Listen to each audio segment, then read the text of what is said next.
Hear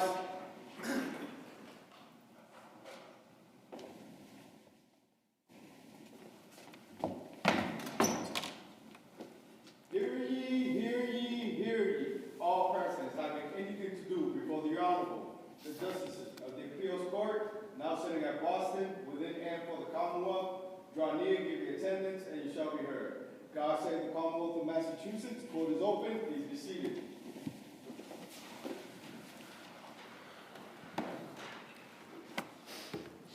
Good morning, everyone. Welcome to the Appeals Court.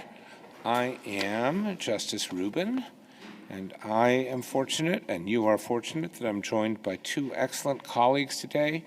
To my right, Justice Brennan. To my left, Justice Wood. We will be hearing 6 cases today, which is what I thought. The rules are, as they always are here at the Appeals Court, it's 15 minutes per side. There is no rebuttal. We have read your briefs with some care and are well familiar with the facts. So my recommendation would be to just begin with argument, but it is your time, and you may do with it as you wish. And with that, I will call the first case, which is Commonwealth versus Hempel, and we will hear first from Attorney Goldblatt. Good morning, Justices. I don't care how far you went in school. I've had people that are dropouts that are a hell of a lot brighter than some of the lawyers I see, you know? I wish the record could reflect the grin on your face at this moment. And the defendant responded, I like what you're saying. This was the colloquy that the defendant received before he waived his counsel and questioned a witness in his case. He had previously asked upon being encouraged to waive counsel by the judge, he said he didn't really feel comfortable doing that because he only had a GED. His lawyer was, in fact, well-trained, and some of their differences had been resolved. They were getting along better. Communication had improved, and what he really wanted was his lawyer to just call the witnesses that the defendant wanted him to call.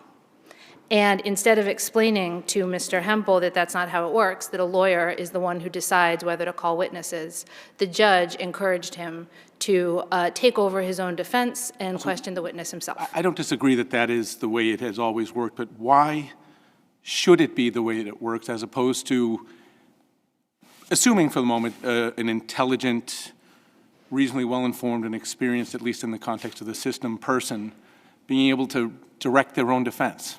Being able to say, no, this is what I want to do, and this is what I don't want to do. What's wrong with that? It seems to me, and I'll make the question even longer, in this day and age, we do it everywhere. Everybody's a mini expert. People don't go to the doctor and just accept what the doctor says anymore. They've done their research, and they say, no, I want to direct my care. Why is it different now in the law? It's a great question. 2 reasons. The first is the 6th Amendment in Article 12, and the second is Ferretta and Means. So in Ferretta, the Supreme Court of the United States requires that for a waiver of counsel to be effective, there has to be an unequivocal statement that the person wants to waive counsel. In this case, there was the opposite. The defendant never requested to waive counsel. He was complaining about his lawyer, but he said overall he was pleased and things were going well. And he was actively encouraged by the judge to override his own best interests and go ahead and waive counsel. The equivalent here wouldn't be somebody going on WebMD and challenging their doctor. It would be somebody asking their doctor after reading WebMD, what do you think I should do? And the doctor saying, well, you should do whatever WebMD says because you seem smart. And that would be malpractice, right, if the doctor refuses to answer the question. So challenge me if you think this is not right, but Commonwealth v. Barrows seems to be important here at least, and it lays out 4 factors for this situation. I mean, I hear what you're saying, no colloquy. I didn't see anything like a colloquy, but there is some suggestion that you don't need a specific colloquy. You have to satisfy these Barrows factors. Is there is there any question that they've satisfied the 4 factors or flipped around? The defendant expresses an awareness of the disadvantages of self-representation, I guess. What do you think about that? Well, he did express it. Right. And then the judge convinced him it wasn't a problem. So I think that the Barros factors are really, here what you have is what if somebody comes in and knows this isn't in their best interest, and a judge actively, the language from Pamplona is, puts his finger on the scale and convinces him to go ahead anyway. Do you And think that's that's what the happened judge here. was doing? Or do you think the judge was trying to humanize the process and maybe speak to the defendant like a person instead of like a defendant? I do. I think that was what motivated it. I think that, I don't think that's an excuse. Fair enough. I don't think that that saves the defendant's rights in this case, but I do think that's what was going on. I don't see any evidence that the judge is malicious, just wrong. As far as it being a structural error, it being a denial of counsel, which I believe is what you suggested is, right? Yes, Judge. I'm trying to wrap my head because it's a little different. So he has an attorney for the opening statement, which initially the attorney wasn't going to give, but the defendant said, I want an opening. So he said, okay, I'll do an opening. He has an attorney for cross-examining all of the Commonwealth witnesses. He has an attorney who argues a motion for required finding. He has an attorney who questions the witness on behalf of the defendant. And the defendant does whatever that is, I'm not sure what we call it, and then decides he wants to do the closing. And then the attorney's back in, right, for jury instructions. And I'm not sure if there's a move for required finding at the close of the evidence, but he certainly was there for charge conference. So is that a true waiver of counsel in the sense that we have seen it historically? Yes. The reason is that waiver of, I mean, it's not a waiver. I would argue it wasn't waived. It was deprived of counsel. Right, But yes, fair it would be deprivation for the purposes of structural error, because deprivation occurs when a person lacks counsel during a critical part of the proceeding. And I don't think there's any doubt that questioning a witness on direct is a critical part of the proceeding, nor is making closing argument. As is defendant testifying on his own behalf. Well, defendant testifying is different. Yes, that is a critical part of the proceeding. However, in Commonwealth v. Leyva, the court held that when a defendant testifies narratively without assistance of counsel, based on a concern under Rule 3.3, because the defendant has a right to testify in his own defense, you're balancing constitutional rights, right? So you have to balance the defendant's right to give testimony against his right to counsel. And so that is the process for narrative testimony without the assistance of counsel is not considered a deprivation. It's considered a balancing of those rights. I think at that point, if counsel were to leave the room and be unaware of what had happened, you still could have a situation where somebody is deprived of counsel during their own testimony, but there's been a finding and a holding that's still good in the SJC and stands up in the Supreme Court that this procedure, the narrative testimony by a criminal defendant on his own behalf, is not considered a deprivation of counsel. I want to go back to the disadvantages of self-representation, the fourth Barros factor. I'm still mulling it around in my head, and I'm still not quite satisfied. There is this preference for a colloquy, something maybe short of an absolute requirement of a colloquy, but that the record demonstrates that the judge is sure that the defendant understands the perils of self-representation or the disadvantages. And here, the record is, I think it's fair to say the judge, your characterization does the opposite of a colloquy. Essentially, your characterization tries to talk the defendant out of it. But put that aside for a second. What I'm mulling in my head is, if the defendant is articulating some awareness of the disadvantages, as I think happened here to some extent, is that enough? In other words, how do those two things interact? If the defendant is expressing in some way, yeah, I understand that my lawyer's smarter than me and better at this than me and has my interests in his mind, what does that do for us? It does two things. One, I think without what I'm calling sort of anti-colloquy, without that, I think that would show that he is aware. I think when a judge says, don't worry about that, we assume, for instance, that juries take judicial instruction very seriously. And I think we can assume that criminal defendants take it similarly. In this case, one of the things that happened was the defendant inquired about sentencing exposure because he was aware that's something to be concerned about. And the judge explicitly instructed him, let me worry about that if and when you get convicted. Now, not only there do we have somebody being convinced not to take advantage of counsel, but being told not to inquire. So that would actually eliminate the presumption that he then goes out afterward and talks to his attorney about that, because he has been actually instructed by a judge not to. This is Let me unique. push back on that for just a second. My mastery of the record is anything but firm, but I believe in his pro se closing argument that the defendant, or somewhere, makes reference to knowing that he's looking at 20 to life. Is that sufficient? I mean, your characterization of the judge saying that, deeply troubling, and I agree, that is what the judge said, and seems relevant here as well. But he seems to know, at least, that accurately, that the sentence exposure is 20 to life. Forget about the sentencing guidelines that the judge is going to impose. Maybe that's the material point. I don't know. What do you say to that? The guidelines are material, and also the fact that we don't know when he learned that is material. Certainly, it could have been after he had taken over the representation by beginning to question a witness, right? So that goes terribly, and then he talks to his lawyer about it.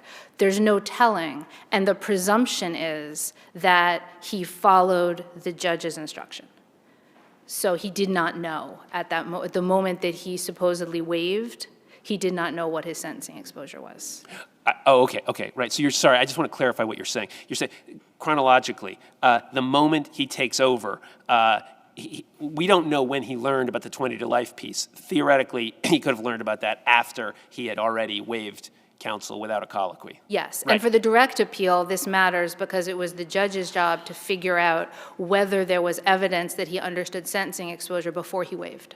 And there is not evidence on the record. And it is the judge's job to put that evidence on the record. And what's on the record is the reverse until closing. Just so I make sure I recall correctly, but I'll look back. The discussion you alluded to about the sentence, that happened at the first motion hearing, is that right? I think it happened about a month or so, month and a half before the trial? It happens, I think that's the first When conversation. his first motion I can confirm in just a to sec. fire this lawyer.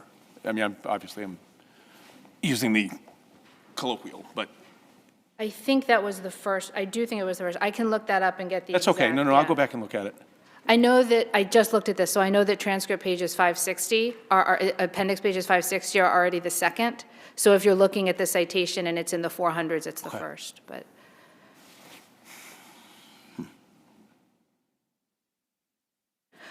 Moving on to the issue of the denial of the CODIS records. This is interesting because it's first impression. And what's happening here is the defendant is saying, I should have access, and I just want to make sure we're clear on how narrow this is. I should have access to the CODIS analysis, in the sense that what CODIS has should be released to me now that I've made this showing that there's some DNA evidence that warrants comparison to the what's in CODIS. And the response was no, because essentially federal privacy laws prohibit it. Now, I do think that the judge was a little bit misled by relying on what the chemist believed the law to be, which I think was inappropriate. But in the end, what we have is the judge saying, privacy laws would prohibit CODIS from releasing this potentially exculpatory information. And the reason I think that's error is twofold. First, this is a judicial proceeding, and the CODIS is allowed to release potentially admissible evidence. Sorry, the language is just admissible evidence, but it would have to be potentially, because you're previous to the proceeding. Potentially admissible evidence within a judicial proceeding, and a 278A proceeding is a judicial proceeding. Can I ask you a question about this CODIS question? If we were to agree with you about the waiver of the right to counsel, do we have to address this because it will arise again on remand? Or on remand would, assuming there was a new trial, would defendant's trial counsel be able to put together something? I mean, the whole thing was very slapdash. We don't know who can order what. We don't know what. You know, I assume the prosecutor can get whatever it wants from this, and the judge could order them to get it and turn it. You know what I mean? It just didn't seem, you know, like you say, it's like, oh, federal privacy law. Like, well, okay, I don't, you know. So what would the status of this question be? I do think it would be tremendously helpful, and it would avoid error on remand, and here's why. I do think that there's been a finding by the Barnstable Superior Court that the court lacks the authority, or that if they did exercise their authority, there would be this disastrous lack of access to CODIS, to order release of the CODIS information to a defendant's attorney in the context of a judicial And proceeding. whose burden was it to demonstrate to the judge that in fact it could be released? Like, did the defendant have to prove, and this is releasable, or did the Commonwealth have to disprove that it was releasable? I think actually proof is the wrong word there, because this wasn't a factual issue, it was a legal issue. So this is a pure question of law about whether privacy laws, because remember, Massachusetts has the All same right, statute. whose burden was it to demonstrate that the law permitted this? Because no one pulls out the federal statute and says, no, Your Honor, if you look at subsection 44A1B12, you can see that in a proper, I mean, I think on a question of law, there's not a burden. We're just arguing before the judge which law Well, applies. you have to So I wouldn't say either. demonstrate, there is a burden, right? You have to, whoever has the burden has to demonstrate to the judge that this is a legally correct conclusion. That includes both factual issues and what the law means. I think the factual issues were well demonstrated. They would not re-arise because it's under 278A. The legal issue will re-arise, and that's because the Massachusetts CMR that governs these releases that the judges are supposed to apply exactly track the federal privacy law. So while the defendant in 278A was citing the CMR and explaining it, the analyst got on the stand and said that she thought something special was happening because of federal privacy law. They're the same, they're identical language. Massachusetts just enacted the federal. So it was raised before the Barnstable Superior Court, and the Barnstable Superior Court, I would argue, reached the wrong decision. And here's why it will matter. Well, your time has expired, actually. Oh, sorry. So, no, that's fine. I think we can look into this more deeply ourselves. We appreciate your argument. Thank you very much. And we will hear next from Attorney Sweeney. Good morning. May it please the court. Elizabeth Sweeney on behalf of the Commonwealth. The defendant was represented by counsel for his open argument and cross-examination of the Commonwealth's witnesses. And the record leaves no doubt that both the court and Attorney Higgins fully and carefully informed the defendant of his right to counsel, right to represent himself, and the consequences of Rule 3.3 when the defendant was insistent on inserting false testimony into the trial. The right to counsel, fundamental. We don't know that it was false testimony. All we know is that the lawyer asserted a reasonable belief that the testimony would be perjurious, right? Yes. Okay. And under Rule 3.3, the defense attorney did everything that he was supposed to do, quite ethically, wrote a letter to his counsel, brought the issue to the court days before the case was to go to trial. And in reviewing the transcripts, multi-day transcripts, as this issue developed, the defendant was well aware of the implications of if he insisted, as he did, on having Ms. Doyle testify as to what that would entail for him. Right, so you've said that twice now. Can you give me a record cite, your best record cite, for the defendant being aware of the perils of self-representation in the absence of a colloquy? Sure. So I would cite to 7/11/16, that's the July 11th date where they first addressed that there was an ethical issue under Mitchell, and then going to 7/12/16 on page 14 through, I'd say, at least page 20, where the judge said, a moment ago, you said there's a witness he didn't want to question, and what I've got to do is make sure that you have a very clear understanding. And then the court continues saying the counsel cannot submit a falsehood, and the defendant said, I want this witness to testify. He said that strongly, and the court explained that you have a right to represent yourself, but you cannot encourage someone to commit perjury. And then they continued to discuss, in the context of the defendant's experience with the court system, the role of defense counsel, and the defendant's request for this witness to testify as to who is going to be doing what portion for the trial. Did the judge mention that the defendant doesn't know anything about the rules of evidence? And therefore might make mistakes when examining a witness? He did not say that explicitly. However, the defendant and the court and the attorney talked about how the defendant understood that there was a legal background that trial counsel had, that he had training experience in this area, which is some of the Barros and the Cody factors that you were referencing earlier. And it was very conversational. I believed that Justice Brennan described it earlier as humanizing, and we cannot view this, these specific statements in a vacuum. It was a multi-page discussion of the defendant understanding the implications of if you insist on having this witness testify, which your attorney cannot assist you with, well, then this is what's going to happen. I'm not going to appoint another attorney for you. You've already been through 3 lawyers. You're going to be representing yourself. Sorry, can you, that you just said, if you insist on doing this yourself, this is what's going to happen. That actually sounds to me, if the judge said something, and then I'd like to know what the judge said, this is what's going to happen.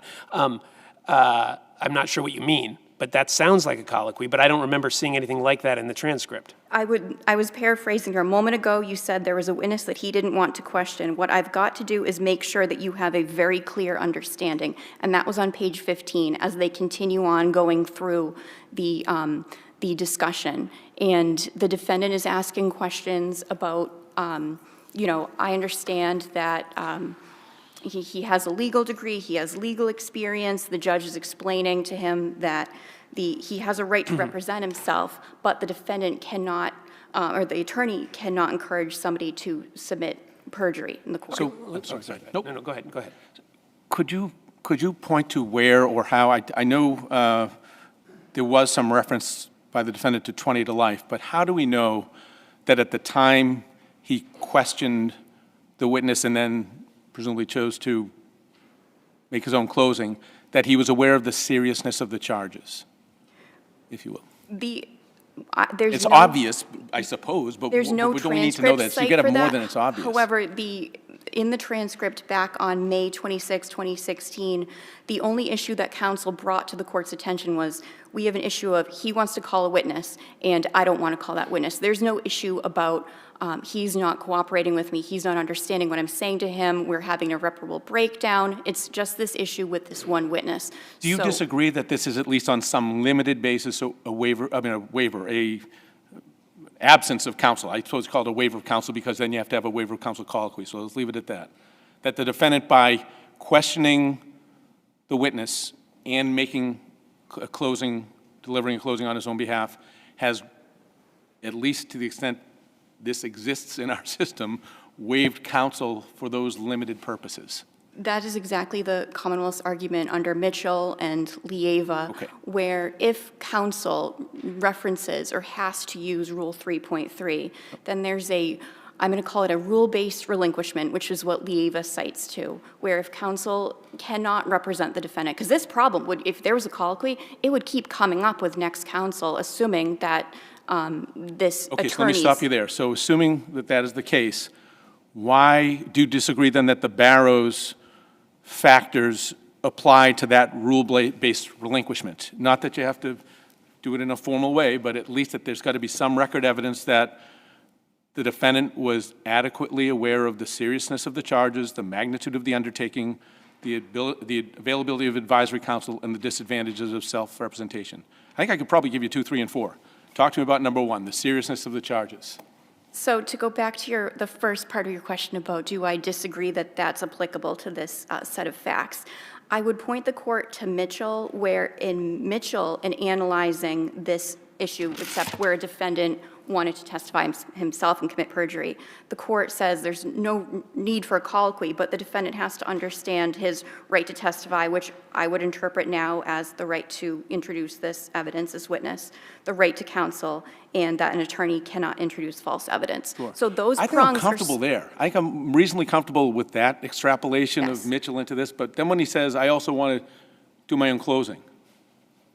So, and respectfully, actually, I thought he did a decent job, but go ahead, that's a side point. I don't disagree with you that he did a decent job.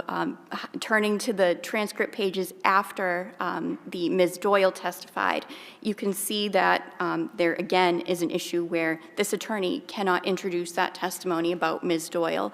And again, all of the different dates of this discussion, May 26th, July 11th, July 12th, the defendant was aware that his attorney couldn't introduce that evidence. So I would say it applies to the closing as well. But I guess what I'm asking is this. So, and again, I think the judge, at least as I read the record and try and glean what I can from it, meant to go there and got sidetracked a few times for a variety of reasons in talking to the defendant here. But ordinarily, one might expect that he would have said, hey, just before you go ahead and A, question the witness, or B, for sure, make your own closing arguments, you understand that you're looking at a life felony here. There's a mandatory 20, et cetera, et cetera, et cetera. And so before you go down that road, you need to think carefully about that and understand the consequences, understand the seriousness of the charges, if you will. Is that anywhere in this? Because I didn't see it if it is. I did not see that in the record. However, I will note that, again, the only issue that trial counsel, because he was represented by counsel for opening for cross in this hybrid situation, the only issue was Ms. Doyle. So, Well, I'm just trying to figure this out. Do you think Mitchell overrules the line of cases suggesting that you need to have for a waiver, a valid, knowing and intelligent waiver of the right to counsel, that you need to have on the record somewhere these four things being done, you know, that he knows the seriousness of the charges, that he knows the disadvantages and so on? Because in Mitchell, there was none of that. Are you saying that that overrules all the other cases? I wouldn't say that it overrules. I think that it adds in a wrinkle and essentially a different way to analyze those factors, where if the defendant is advised of, under Barros or Cody, all those four factors, and he still insists, here, he still insisted on having Ms. Doyle testify. Wasn't advised of the four factors. Under Cody, which the motion judge cited in his decision, the court was aware of the prior experience, the court was aware, the defendant was aware of the I never understood that prior experience part. He still doesn't know the rules of evidence. He apparently doesn't know the prior inconsistent statements come in, right? He destroys his case, if he had a case. I can't say that I know, you know, that the outcome would have been different. But he does real damage to himself by doing this, right? He was... Profound damage, I'd say. I would not concede that point, because his closing does discuss the forensic issues. However, he was insistent on having Ms. Doyle testify and put his defense attorney in a Okay, but it's not, you agree that's not the same as insisting to testify himself, which he has a constitutional right to do, right? I mean, while you have a lawyer, it's your lawyer's call, isn't it? Or is that wrong? It's his, I agree that it's his lawyer's call. However, he insisted on inserting and introducing Who this. suggested the idea of representing himself? In the transcript, the judge discusses how Judge you will introduces lose. the idea. Sorry, if I could go back to your first question. Okay, yes, I'm sorry. That's okay.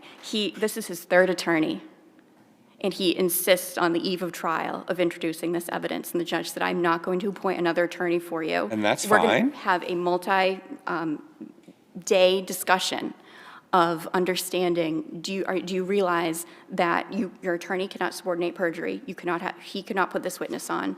You will lose your right to counsel. And they go through a discussion, a very fluid, humanizing discussion of. I think he said let's something see. like, you know, the only way you can do this is to represent yourself.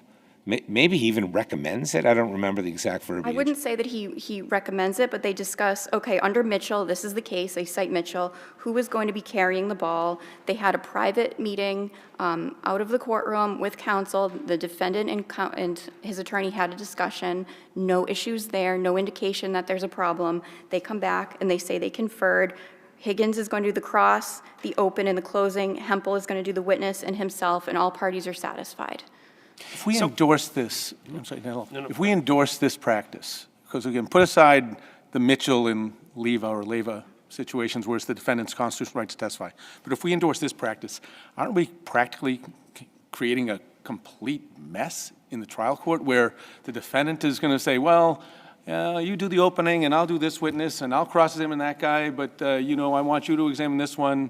You do the opening, I'll do the closing. How is that manageable if this is what we're recognizing or in some way, if not explicitly, implicitly endorsing, if we affirm here? I wouldn't characterize it in that manner. I would say that the court is again, we do not need to have a colloquy. It's a discussion with the defendant who has a strong opinion that he wants this witness to testify, and he's gone through 3 lawyers. It's But that presumes that he has a right to do it, and what I'm hearing, at least from the defense side, is that the defendant doesn't have a right to make that choice. That if you want a lawyer, then your lawyer makes those choices, and if you don't like the choices, then your other choice is to represent yourself. It's zero sum. It's not some gray area, with the exception of testifying for yourself. It's not some gray area where you do this, I forget what the judge called it. It's not like a hybrid, he called it like use some colloquial term to describe you do part, I do part. He said it was carrying the ball, that's transcript page 27, after they conferred as to who is going to be doing what and responsible for what portion, in light of the fact that the defendant insisted on having this witness testify on his behalf. But so to sort of put a point on Justice Brennan's question, old-fashioned question, do you have precedent, a case that supports your view that aside from testifying in the narrative, Mitchell, Leyva, that authorizes this hybrid model? I was unable to find any case that authorizes this hybrid or standby counsel. I know that there are numerous cases that Right, do not- standby, right, but not that, no, I could not find a case. However, I would just draw the court back to the conversation, the very fluid conversation that the defendant, the court, and his attorney all had as to Right. who is doing what and what their role is, which I think goes to Cody and Barros. Thank you. Let me just ask one. It happened in the context of an ethical dilemma that the attorney, in my view, properly brought to the judge, right? But that He doesn't handled it limit it. incredibly It doesn't limit the hybrid model to that circumstance, again, if we affirm. It seems to me, and again, what you're doing here and what we do here impacts trial judges and trial lawyers in terms of how do we navigate what it seems to me would be a very new approach to criminal trials. I would disagree. It is, okay, go ahead. Just- Respectfully. sure. Yeah. I think that I have not seen the transcript in Mitchell. However, it was not a colloquy, and also in Leyva. And it's a very, in Mitchell, the words that they used to describe it were it's conversational, as are here. So I think that the court isn't going out on a limb and creating new law. Put aside the colloquy. I'm suggesting that if we actually recognize that this exists, this model, this extrapolation from Mitchell into a witness or a closing or some other part of the trial, are we creating an utter nightmare for the trial court to try and navigate when lots of times, and I know red light's on, so I'll stop, but lots of times defendants and their attorneys have very strong disagreements on what to do, and historically, seems to me, the lawyer says, this is what we're doing. But if we have the precedent that says that the client can drive that part of the bus, how do we work that? May I answer your question? Yes. Sorry. I would say that I would direct the court to Rule 3.3, where it's directly addressing the ethics rule on point, and ask that it's narrowly tailored to that issue. Aside from, I know that there's many issues with counsel and defense that arise, but this is an ethical issue, specifically for one witness. Okay, your time has expired, and I see no further questions. Thank you very much. The case is submitted.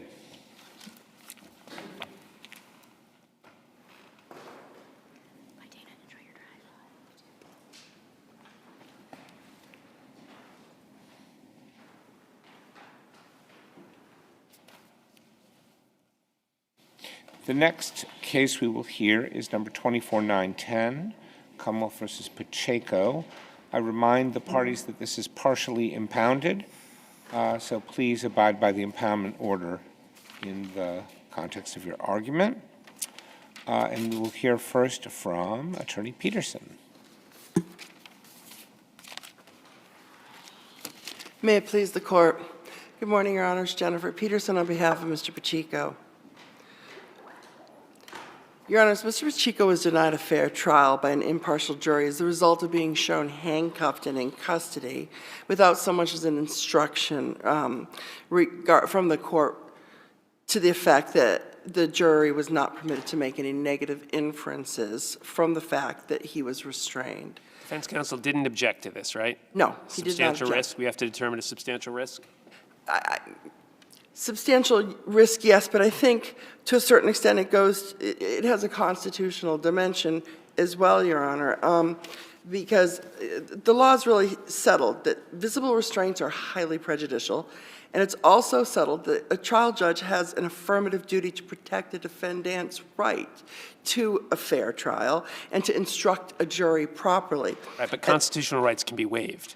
So the fact that it has constitutional implications doesn't affect the prejudice standard that we have to determine. Well, Even a constitutional right, if it's waived, we still have to determine substantial risk of miscarriage of justice. Yes, but I would suggest that they weren't necessarily waived rather than overlooked in this instance, Your Honor, in this case. Is that a thing? Sorry, I'm not familiar with that. I mean, I'm not being facetious. I'm really serious. There's preserved errors, and then there's waived errors. There's not overlooked third category. So even under a substantial risk analysis, Your Honor, Okay. I still think it rises to that level.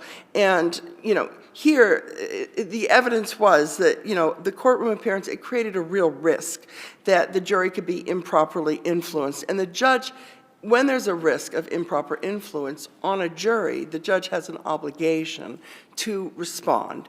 And that response can either be with a curative. But the SJC has permitted, or maybe it was our court, has permitted videos of, at the time, suspects being interrogated where they're handcuffed.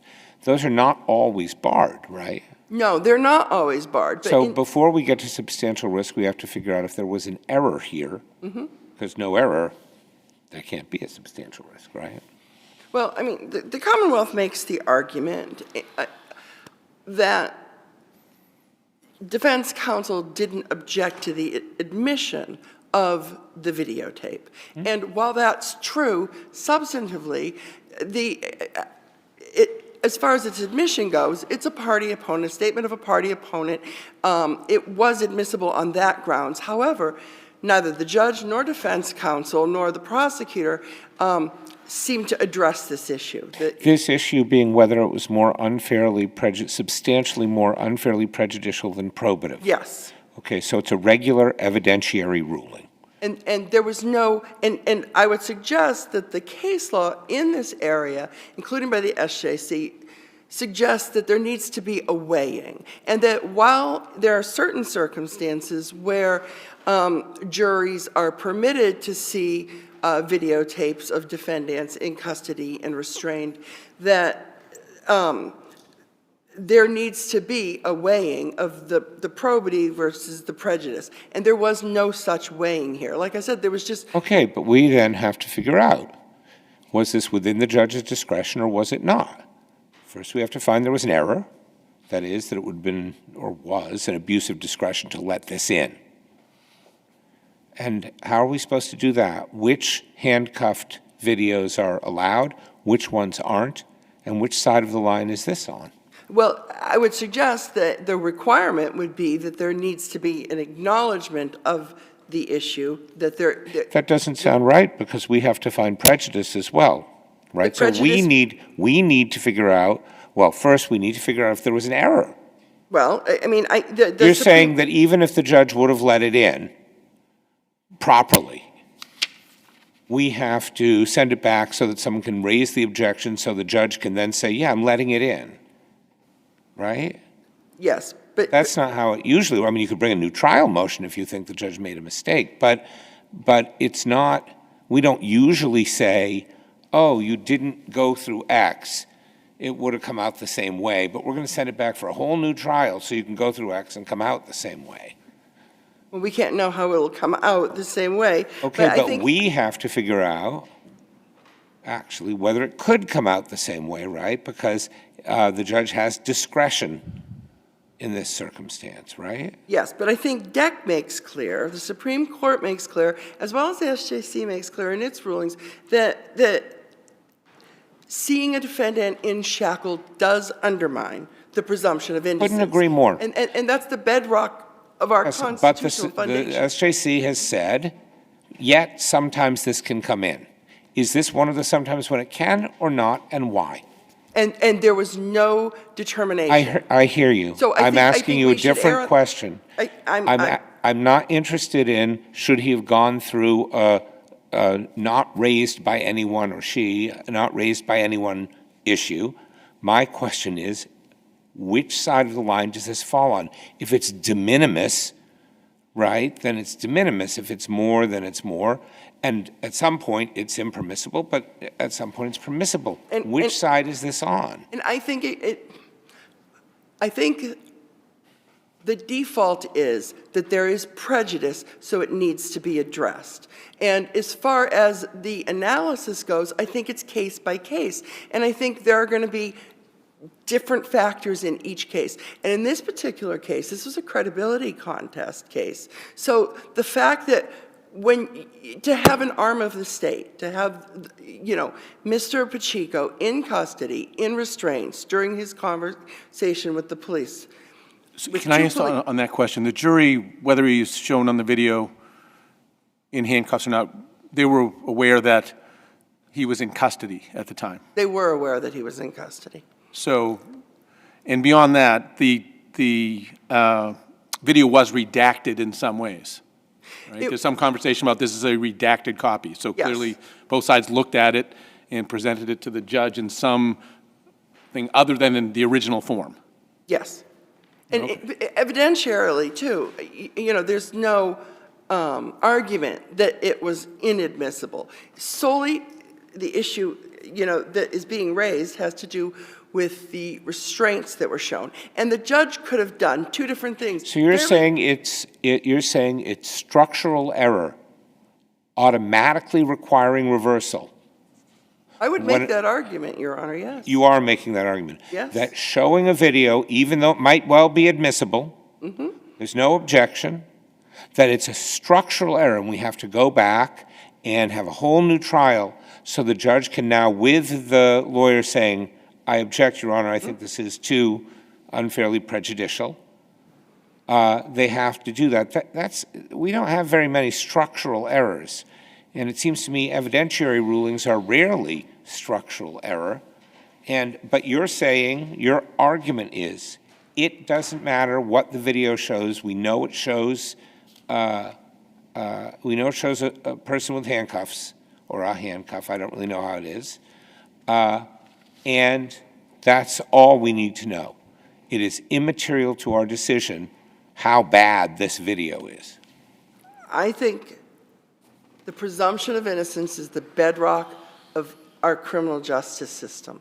And when you show a video like this with a defendant, he is already presumed to be guilty or dangerous or something. So the presumption begins. But the SJC has said it's permissible sometimes. Yes, sometimes, but there was no. Which times is it permissible? Well, it needs to be decided which No, side, and that they did not I'm decide. not asking you that. All right. I have a different, there's the structural error analysis. You can climb that hill if you want, but I think you could climb a different hill, which is maybe a little lower, which I thought you were starting down, which is the 403 analysis. But I disagree and I thought that the idea would be there's inherent in 403 a weighing, and the judge as gatekeeper maybe has to weigh the probative value versus the prejudicial effect. There's no dispute, I think I heard you say, this is admissible. You were going to say they could have just had the audio. So we're not saying, we agree that his words come in, that's relevant information. It's not hearsay. And but the beneficial value of this, probative value of this is substantially outweighed by seeing him in handcuffs. Yes. That's the argument you Yes. are making among your arguments, right? Precisely. Okay. Is there a case? The only thing I see, the closest, because the handcuffs here, as we've sort of rapidly alluded to, are not in the courtroom. They're in a different context, which is less prejudicial. What Bonnet teaches us, that's outside of the courtroom in a police station where, frankly, he's going to be in handcuffs. So, is there a case, because I think Bonnet is bad for you, is there another case where a guy is handcuffed, the jury sees that, and a court finds that was more prejudicial than probative?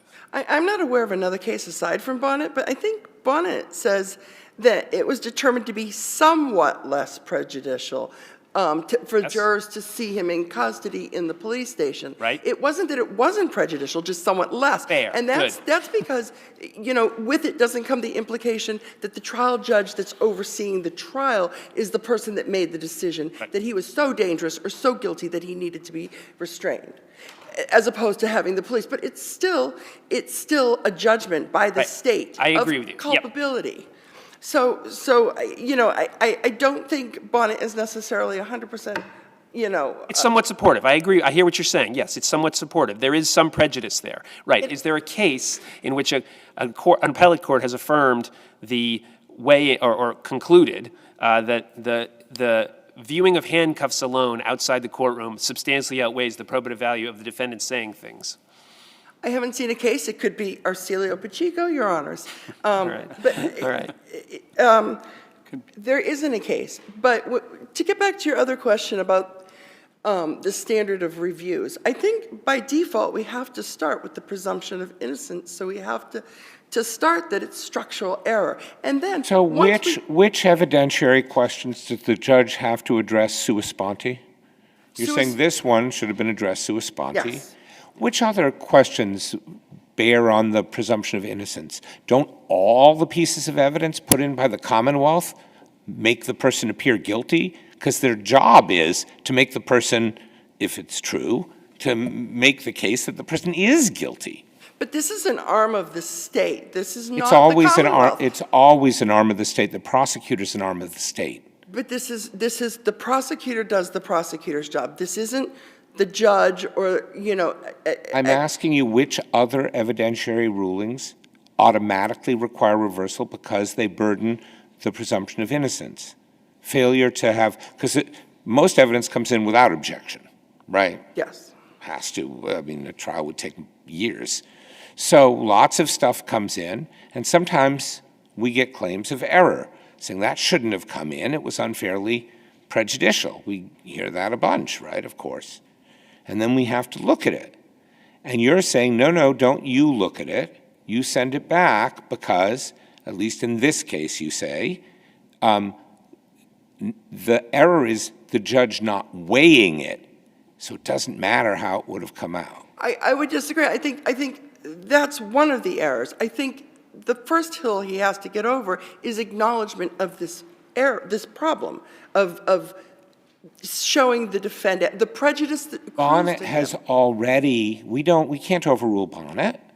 And Bonnet says sometimes this comes in. Yes. If he's restrained in the courtroom, we have a very harsh rule. You have to show that it's an emergency requiring this, sort of terrible prejudicial act of, shackling someone in the courtroom. We don't let that happen. We know that's a very big deal. And then along comes Bonnet and says but if it's in a police station and it's handcuffs, well, then we just do the regular balancing like every other piece of evidence. We can't overrule that, right? No, but, it seems to me in some ways analogous to the drug certificates and the like. At some point, there are certain exceptions that are going to be carved out. And, it needs to begin with the premise that this is not allowed. And if it's going to be allowed, we need to decide why it was allowed. And the judge needs to engage in the balancing. Now, we could raise it on two issues. The first issue is it wasn't addressed altogether. So I would say that was structural error. Then, if it were addressed and the judge engaged in improper weighing and balancing of the prejudice and the probativeness, then we could say, well, then it's going to be for abuse of discretion, miscarriage of justice, or whatever. But that's not the case here. So I would suggest both apply. And we didn't even get to the second because the judge could have easily given, he could have done the audio. He could have just given a simple instruction. When I came across, just in doing research, sample instruction, you saw the person in the video wearing restraints. That appearance is not evidence of guilt and must play no part in your deliberations. Whether or not the defendant was restrained at any time is not relevant to whether the Commonwealth has proved the elements of the crime beyond a reasonable doubt. Decide the case only on the evidence and the law I give you. And that, a simple instruction like that could have saved this case. So are you saying that he had to do the balancing, or he had to, I think it's a he, the judge, had to give that warning? Either. He had to do something. He could do had to either. Yes, and then, if defense ultimately thought whatever the court's response was improper, then there could also be an appeal. Like, I could stand in front of you and say, well, he acknowledged it, but I didn't like the way he weighed the prejudice in his... Without objecting below, you'd get to come here and get a whole new trial. Yeah, Okay? yes, Your Honors. All right, your time has expired. Thank you very much for your Thank you. argument. And we will hear next from Attorney Haran. Good morning. May it please the court. Donna Marie Heron, Assistant District Attorney representing the Commonwealth. The trial judge, Judge Wren here, properly admitted into evidence the edited recording of the defendant's statements. You're going a little fast. Sorry. Judge Wren properly admitted into evidence the edited recording of the defendant's statements to the police, where it was highly probative, where trial counsel expressly agreed it was admissible, and where the judge is not required to sua sponte give a curative instruction. I was actually, Sorry. I was pondering that from Justice Rubin's questioning. Are you aware of a case where a judge's failure to do a sua sponte 403 analysis led to a reversal? I did not find any case like that. And I just want to note for the record, the prosecutor doing the motion in limine says to Judge Wren, and the Commonwealth seeking is going to omit the defendant's statement. Here's the CD of the edited recording of his, here's a full CD and an edited CD of his statements to the police. Judge Wren then turns to defense counsel and says, have you viewed this? Do you want to add anything to this? No. Are you objecting to this coming in, this edited CD coming in? And he says, no, it is what it is, it's coming in. So it's not there just was waiver, no objection. It's forfeit. Does that suggest legally for us, as opposed to mere waiver, that's forfeiture?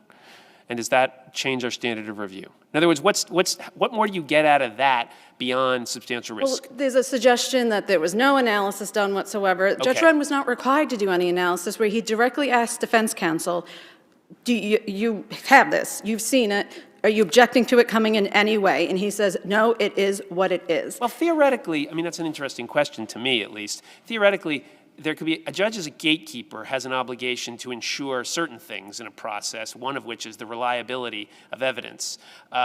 So in scientific evidence, for example, we say that judges have to act as gatekeepers to make sure that we don't have witchcraft.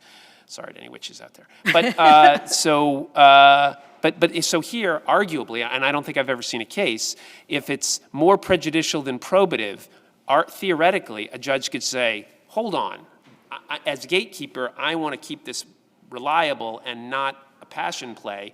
That's just too inflammatory. So maybe with autopsy photos.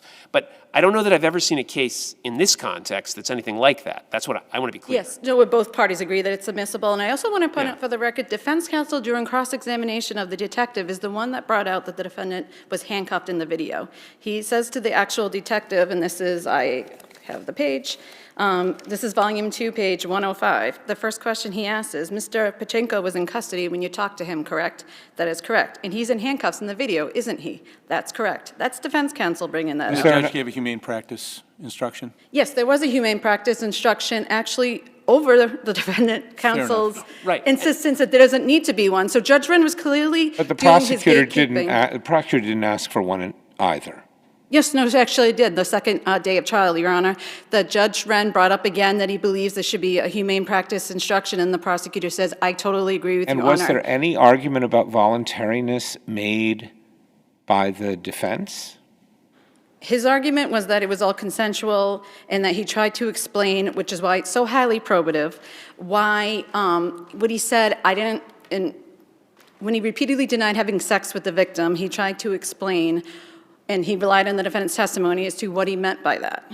That was the defense was it was consent and relying on the defense testimony. But no one said this was coerced or involuntary, No. these statements. But I think, well, I want to bring out your argument. I think you were about to say, and maybe this is dangerous, the defense counsel brings out the handcuffs.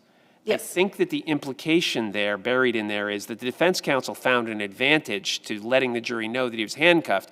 And I think the idea might, I'm inferring here, is this your argument, that defense counsel thought that that colored the reliability of whatever it is he's saying because he's in handcuffs. And in other words, if it's bad, it's to the extent it's inculpatory, ladies and gentlemen, he's in handcuffs. That's not reliable. Is that the idea? Kind of. He wanted to bring it out. But he doesn't argue that or ask for the humane practice instruction, though it was given, right? No, and we're not up here on an ineffective assistance of counsel claim. He had a reason to doing it. He did it. My point is that there was, Judge Wren clearly was doing analysis because he was very concerned with giving the humane practice instruction. Okay.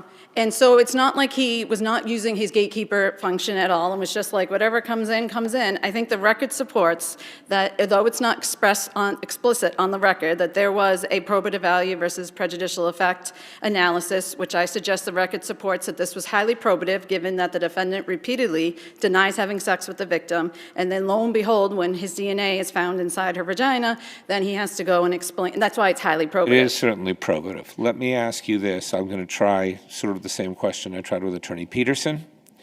You agree that sometimes a video of a handcuffed person being interrogated can come in. Well, you have to agree with that. Bonnet says it. I assume you also agree that there could be a circumstance in which it can't come in because it's too unfairly prejudicial compared to its probative value. Do you agree with that, or you think it can always come I think it all would be factually specific, but I can see a situation where that could be the case. So let's be factually specific. What is the line, and which side of the line is this on? This is a highly probative interview that the defense counsel agreed was coming in, that Bonnet says, and quoting Bonnet, the fact that the defendant has been handcuffed in a police station, I'm quoting them, soon after being arrested does not signal to the jury. How prejudicial do you think this is? Not so much, because it's not, juries are humans. They realize that How once are you're... we supposed to figure out how prejudicial it is? Oh, it's up for the judge to do, and you're supposed to determine whether the judge I properly agree, but if we got exercised. to substantial risk of a miscarriage of justice, we'd have to see how prejudicial, right? Yes, and I think this case is on all fours with Bonnet. We don't have the video. No. So how are we supposed to evaluate that? You were supposed to determine whether Judge We Wren... get to substantial risk. How are we supposed to evaluate it without looking at the evidence?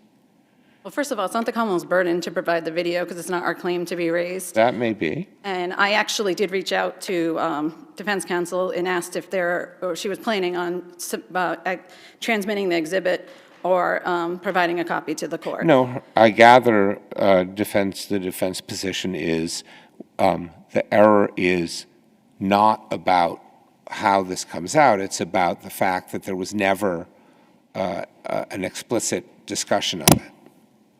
Well, see, I disagree. I mean, there was a discussion about this tape coming in, and defense counsel explicitly said, I have no objection, it's coming in. And But then you can't tell me based on anything that I have or we have. I can by the transcript, respectively, Your Honor. The transcript shows this discussion in the motion in limine was had. That's not what I'm asking. I'm asking about the prejudicial versus probative. And I think that Bonnet is right on point when it's a statement to the police in a police station and the defendant is handcuffed. The SJC and Bonnet ruled that it is not overly prejudicial to the point that it needs to be excluded. The handcuffs are behind his back and he's being pushed up against a wall. And, right, I mean, it depends on the facts, right? Right, I mean, I don't know what was going on in this video. I'm not saying that's necessarily your fault either. I'm just saying I don't know how to weigh this. Quite frankly, I wanted the video to get up here because I could tell you it's in the video, but it wasn't my burden to provide it to this court. I have viewed it. I can tell the court that he's handcuffed in front, but it's not before this court. What I'm resting on is the record that we have Judge Wren making a determination, defense counsel not only not objecting, explicitly agreeing this video comes in as is, as edited, because he specifically asked that, defense counsel being the one to bring out to the jury, look, he's in handcuffs, essentially, like he's in custody at this point, and you have the Bonnet case. And excuse me one second, just to slow you down for a moment. The attorney did not at any point ask for a limiting instruction. No, he did not. Okay, so again, that's a question as to whether the judge, sua sponte, should then interject. I suppose after the defendant points out, the defense counsel points out his client's in handcuffs, that you shouldn't infer anything from the fact that he's handcuffed at the police station, et cetera, et cetera. And your position is not the judge's job? No, and that you could undermine defendant's defense strategy by doing that. And also, it would bring further attention. There might be a strategic reason, one way or another, to not want this curative instruction, and it was As you're saying, clear. it could bring More attention attention to to the fact. it, or in his case, he wanted to bring attention to it. It could undermine that effect that he was trying to do. I think the case law is clear that judges aren't generally required to sua sponte give a curative instruction for those reasons, that you don't want to undermine the strategic decisions of trial counsel. If there are no further questions, the Commonwealth will rest on its brief. All right, thank you very much. Thank you for the argument. Both of you, the case is submitted.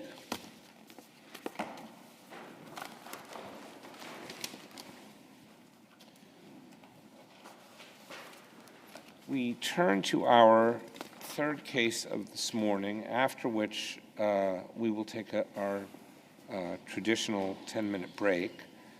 The case is number 241124, I'm hoping, which is Commonwealth versus Tavares. Again, it is partially impounded, so I don't know the scope of the impoundment order, but I trust you will both comply with it, and we will hear first from Attorney Luskin. Members of the panel, may it please the court, Cass Luskin on behalf of Dylan Tavares. Your Honors, this case presents two discrete issues. The first has to do with the motion to suppress. A 911 caller identified one person, not Mr. Tavares, and Mr. Alexander. He's a driver of a vehicle.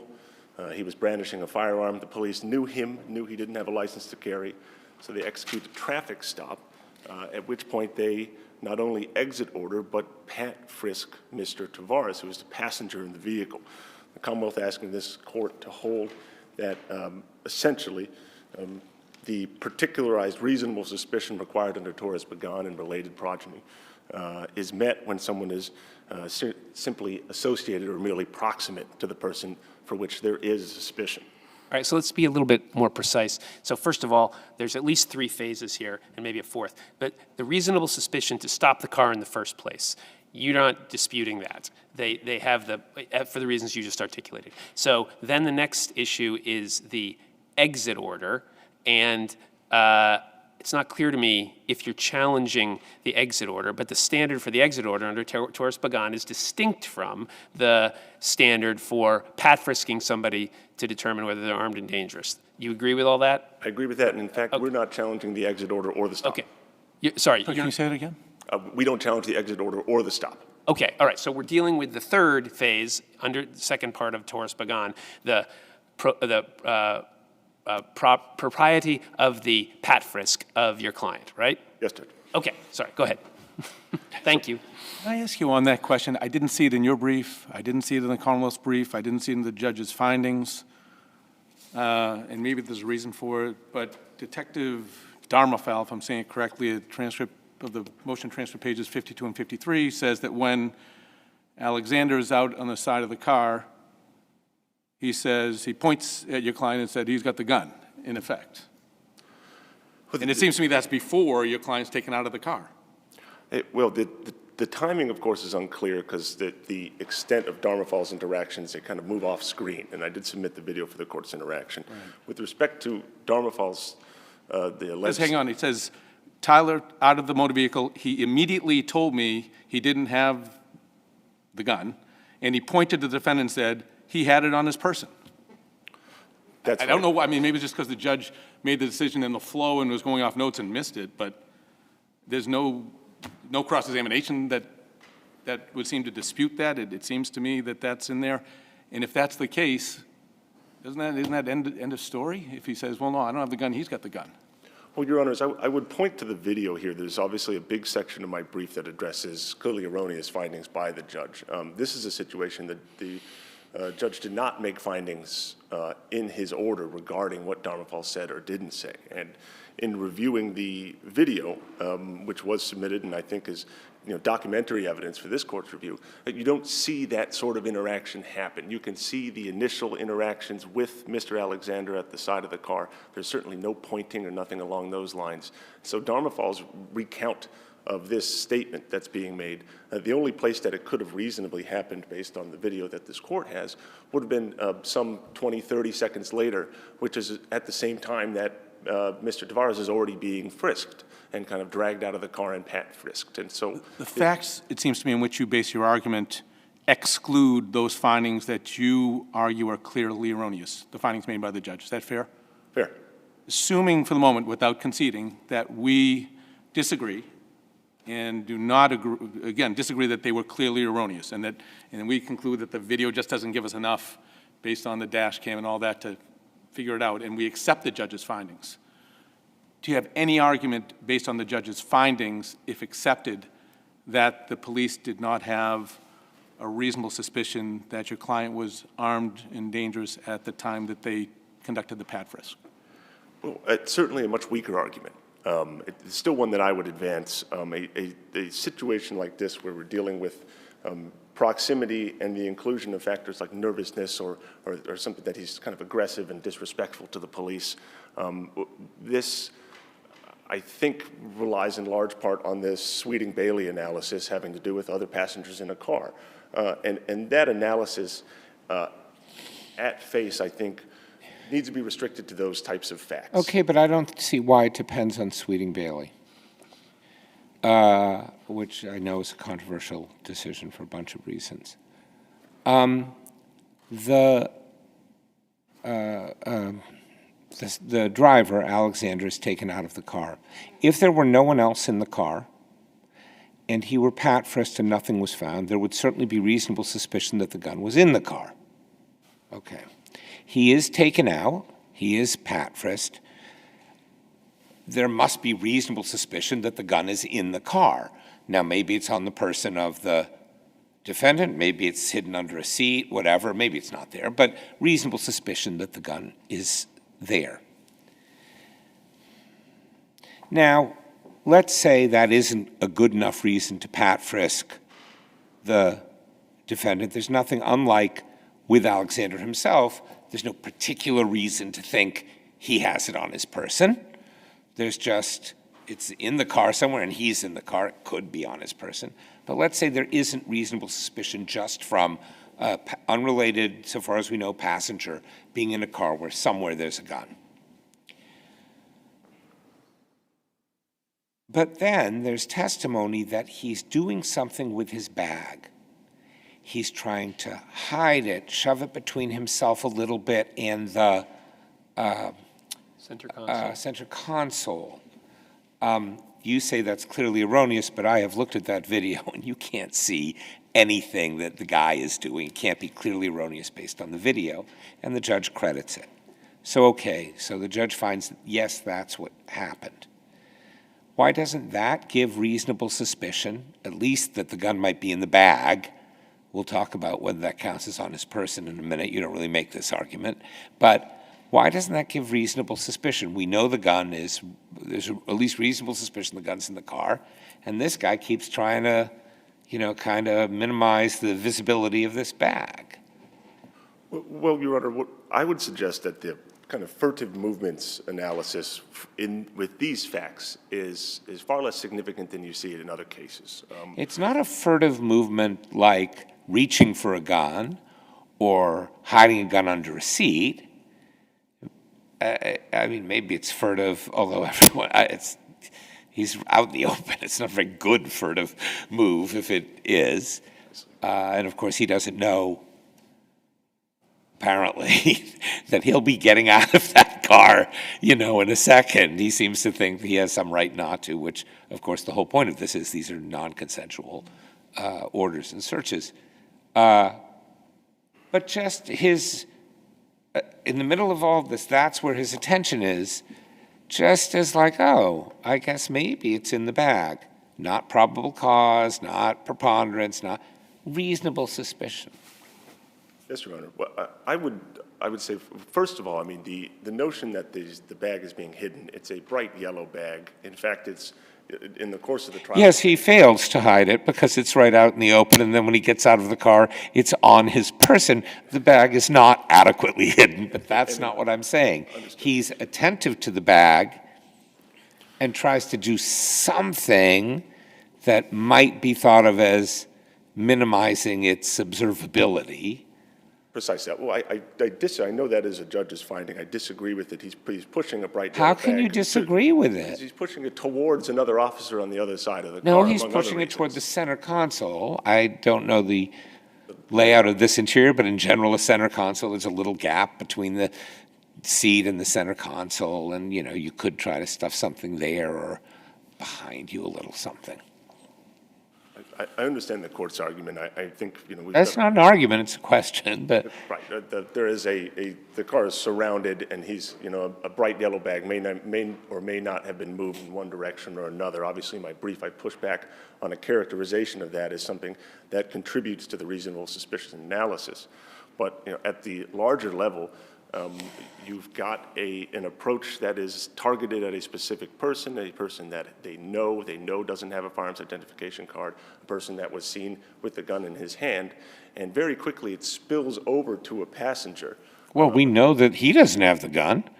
Right, I mean, I actually want to just add one bit to Justice Rubin's chronology. They take Tyler Alexander out and Pat frisk him, and then the video is clear that the next thing they do is several of, I think there are 5 officers, they start looking into the car quite attentively. And so I think it's fair to say that by the time the Officer Betancourt takes the defendant out, take off your seatbelt, take off your seatbelt, take off your seatbelt, I'm going to take off your seatbelt. By the time that entertaining exchange happens, they've already eliminated 2 possibilities, not on the driver and, at least in plain view, not in the car. So at that point, it seems like it's getting really bad for your client because we know there's a gun and we need to find the gun. At that point, it seems like the possibility that he's armed and dangerous is getting stronger. How do you deal with that? Forgetting the furtive movements, but that doesn't help you. I wouldn't disagree. As you eliminate possibilities for the firearm, the remaining possibility becomes more likely. Of course, that's a fair position to take, and I would agree with that. I don't know that that's the sequence that actually happened in this case. And in fact... Wait, sorry. I'm citing the video. I watched the video. Did I see the video? What I would submit, Your Honor, is that in the video you see a very cursory, I mean, he kind of does a quick look inside the car, maybe 1 or 2 seconds. Certainly is not looking kind of between the seats or underneath the seat, the places you'd expect, even a quick, you know, firearm hiding position. It didn't look like a search to me, really. I mean, I wasn't paying attention to the officers on the defendant's passenger side, but the officer who sticks his head in the window seems to be sort of focused on what's going on with the defendant, not on, you know, let me look at all the floorboard areas, what's in plain view. Maybe I'm wrong, I don't know. I believe that's right. The first officer, I think I see him stick his hand in, hit the seatbelt button and detect a Dharma fall. He certainly doesn't open any containers, and he's directing his attention, in fact says, get him out of there, or something along those lines. So it doesn't seem like he's searching the passenger compartment in a way that would justify this sequential increase towards reasonable. You don't think we can infer when Dharma falls, says get him out of there, that maybe that's because the other guy said he has a gun? Well, that's a rhetorical question. You can not answer that. But before we run out of time, can you distinguish this case on the juror question from Leonard? I'm not seeing it, but help me out if there's some way to distinguish it. Absolutely, Your Honor. So turning to the voir dire question, in Leonard, what we don't have is we don't have a specific topic, a specific question that the defendant clearly wants to explore that is not explored. In Leonard, there's error in that case, obviously, in that they didn't let the attorney ask questions. But the difference here is that counsel for Fascinating concept to me in any event. I'll just leave it at that, that it's, and the SJC said it, so it is, but it's legal error for a judge not to follow a standing order. But we'll leave that hanging out there. But that certainly was the conclusion in Leonard and conceded in the Commonwealth's brief. But, you know, here we've got not just a question that was posed that wasn't addressed by the judge to the potential juror, but it's a question that addresses an association that we don't have to speculate is a meaningful and important association. The drugs-guns connection appears Yes, but throughout. the judge asked a question that maybe it didn't, but seems to get at the same idea. Is there anything about this case that pushes it into one of your 2 I can't be fair categories? I mean, I have to say, I don't love putting someone on a jury who says they can't be fair about some class of cases. what is that? Who is that person? But okay, whatever. Maybe that's the law. In any event, he says, is there anything about this case that pushes it into your drugs category, basically, either category? So how big a deal is asking it this more specific way?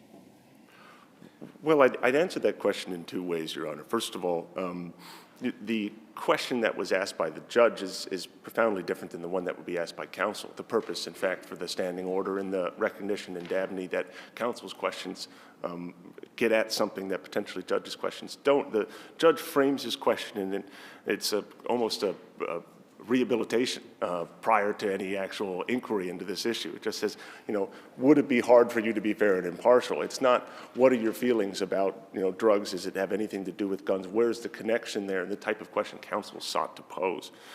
The second answer is that determining the scope of proper questioning here, obviously this gets at root to a very important constitutional issue. And the duty to ventilate and the duty to ensure that there's no unqualified or disqualifying biased jurors is one that's held collectively, and it's the purpose of the standing order. If simple rehabilitation questions were sufficient, alternately, if Do you simply— agree on that at least on this question, on this very narrow issue, that's not preserved? The trial counsel said he was content with the jury, didn't object when the judge found there's no cause to dismiss the juror. I see my time is out. May I answer? You can answer. Thank you.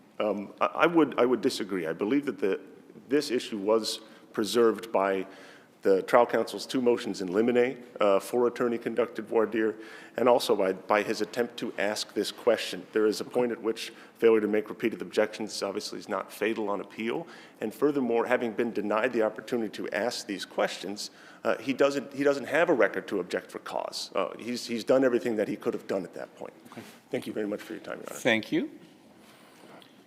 We will hear next from Attorney Kidd. Morning, Your Honors. May it please the Court. My name is Rob Kidd. I represent the Commonwealth in this matter.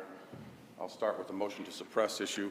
As the Court knows, it's been clarified that the defendant is apparently only challenging the exit order of the vehicle, which, as Justice Wood just pointed out, requires a little bit more heightened suspicion. There has to be a suspicion that the person is not only possibly a danger, but that he is armed. And I can recite the facts that support that. Here's my targeted question on that. It's this. If we know that the driver isn't licensed to carry, the police know him, they admit clearly they don't know the defendant in this case at the time of the stop. Does it matter that it's at that point theoretically possible that the defendant has a license to carry?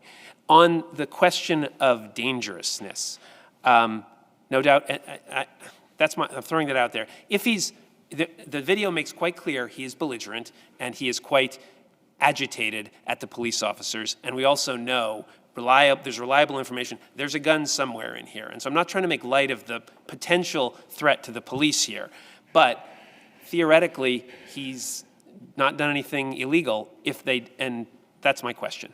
In a post-Guardado world, I think I understand the question. I would say that I know there's a case that says that if a person does not have a license to carry a gun, and the police know that in and of itself, unlicensed possession gives rise to that fulfills the dangerousness requirement. That's Guardado, right? Yes, that's Guardado. Right. Okay, but the converse is not true, or it hasn't been held. Just the fact that you do have a license to carry doesn't necessarily mean you're not dangerous. I mean, you're not. If you do have a license to carry and you're acting weird and you're moving around in the car and you're fighting the police and you're not cooperating,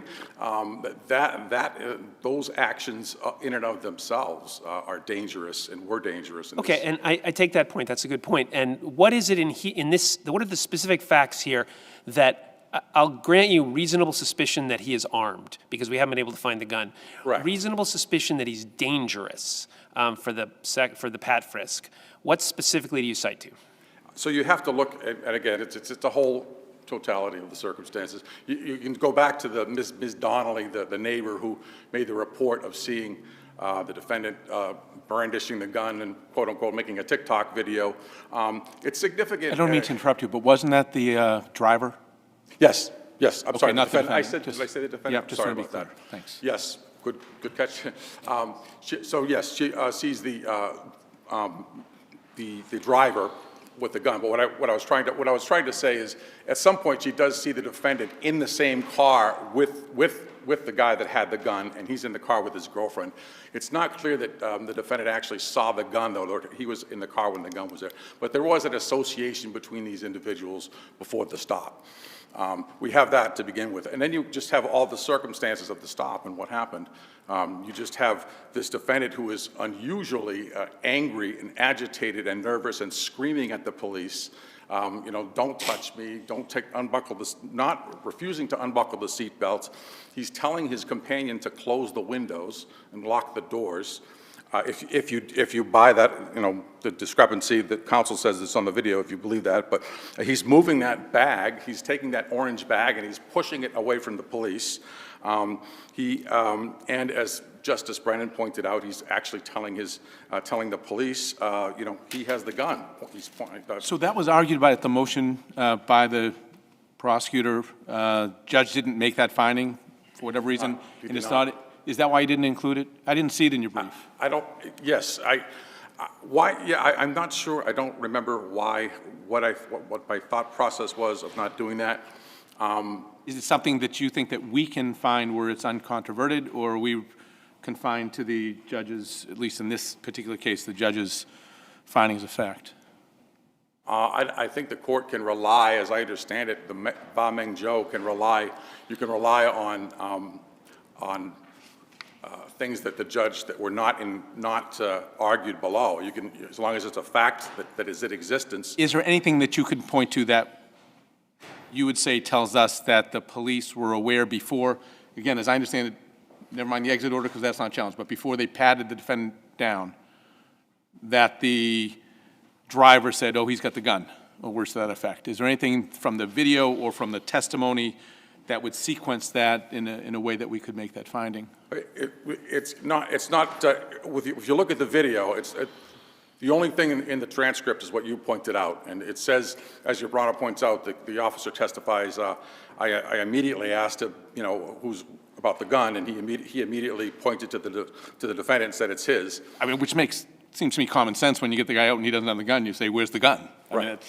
But I don't remember the sequence well enough, but let's just assume for the sake of argument that the sequence was they've got the defendant out and they're pat frisking him before the driver says that. I'm not saying that's the case, but we can go back and look at that. So assume for the sake of argument. Do you know case law? Because to be clear, if that sequence is accurate, I agree with Justice Brennan. This seems like a very simple case. But if that is not the sequence, then can you give me a case? I looked really hard for cases that focus on that second part of Torres Pagan, dangerousness, and specifically and you absolutely capture the behavior of the defendant, his attitude, very angry, very hostile. You know, he's definitely giving a lot of attitude. And that seems maybe relevant to dangerousness, but I'd love to have a case that says, yes, that is relevant to dangerousness. I could talk about the Bailey Sweeting case. There's some I think if you remember that Bailey Sweeting, one of the propositions it stands for is that we can consider the actions of a passenger in determining whether there's reasonable suspicion to search the driver, or I think it's vice versa. But in other words, reasonable suspicion can be based on not just the behavior of a companion or someone. And in Bailey Sweeting, the defendant, there was like a distraction, as I recall, front seat passenger got out and started getting into a hostile exchange with the police. Correct. And the justification was that he was trying to distract them from a rear seat passenger. Right. But the interesting thing to me is Bailey Sweeting is very different in the sense that at that point, even at that point with the passenger distracting the police, there was no gun. Nobody had found a gun. And the stop in Bailey Sweeting began with an innocuous traffic stop. Here, the very beginning of this, the reason we all care is because Ms. Donnelly says one of these guys has a gun. This is a much more serious case from the jump. And it also seems to me relevant to you that when they pat frisk the defendant, they still have not found this gun. And I guess, but I'm struggling. The last piece I just want is just evidence of dangerousness. And you've appropriately said, his belligerence. And that seems where they know there's a gun and he's belligerent. I guess that's enough. I just would like a case on that. Yeah, I can't think that I don't know of any case that talks about that. I really don't. Okay, thank you. Can I ask you about not the dangerousness part, but the armed part? Okay, a guy with a gun is in the driver's seat, and when they pull him over, take him out and pat frisk him, the gun is not on him. Is that enough to pat frisk the front seat passenger? That in and of itself? Yes. If we're going to just assume that the front seat passenger is just sitting there minding his own business, being polite and so on and so forth, I don't know of any case that I can cite to you that says that that's enough. It just seems to defy common sense. I'm just going to say, that you have a report of a gun and a person waving around a gun and it's not on him. Well, but I'm just trying to figure out, let's say each seat in the car, there were 4 people in the car. And now the guy is taken out, he still doesn't have the gun on him. It's in the car or, just loose in the car somewhere or on one of these 3 people, presumably. Can you pat frisk all of them? I think the police have to first get everybody out of the car. I think exit order is probably fine. There's a Yes. loose gun somewhere. Who needs it, right? That's a reasonable suspicion of danger to the officers, even if it's not on their person. But can you pat frisk them? I think what would have to happen in that case, there would need to be some more investigation. Police would need to get the people out of the car, ask them whose weapon it is, where's the weapon, and if they don't get any answers, I think they go in and get the weapon. I think they can do that. So failure to cooperate is what pushes this from could be, but not really reasonable suspicion to reasonable suspicion. Is that the difference here? It's not, again, I don't want to keep repeating the same facts over again, but it is the totality of the circumstances. It's not just... Sure. Let me ask you about the bag, because the concern I'm having here, and maybe it's a foolish concern, no one has really raised it.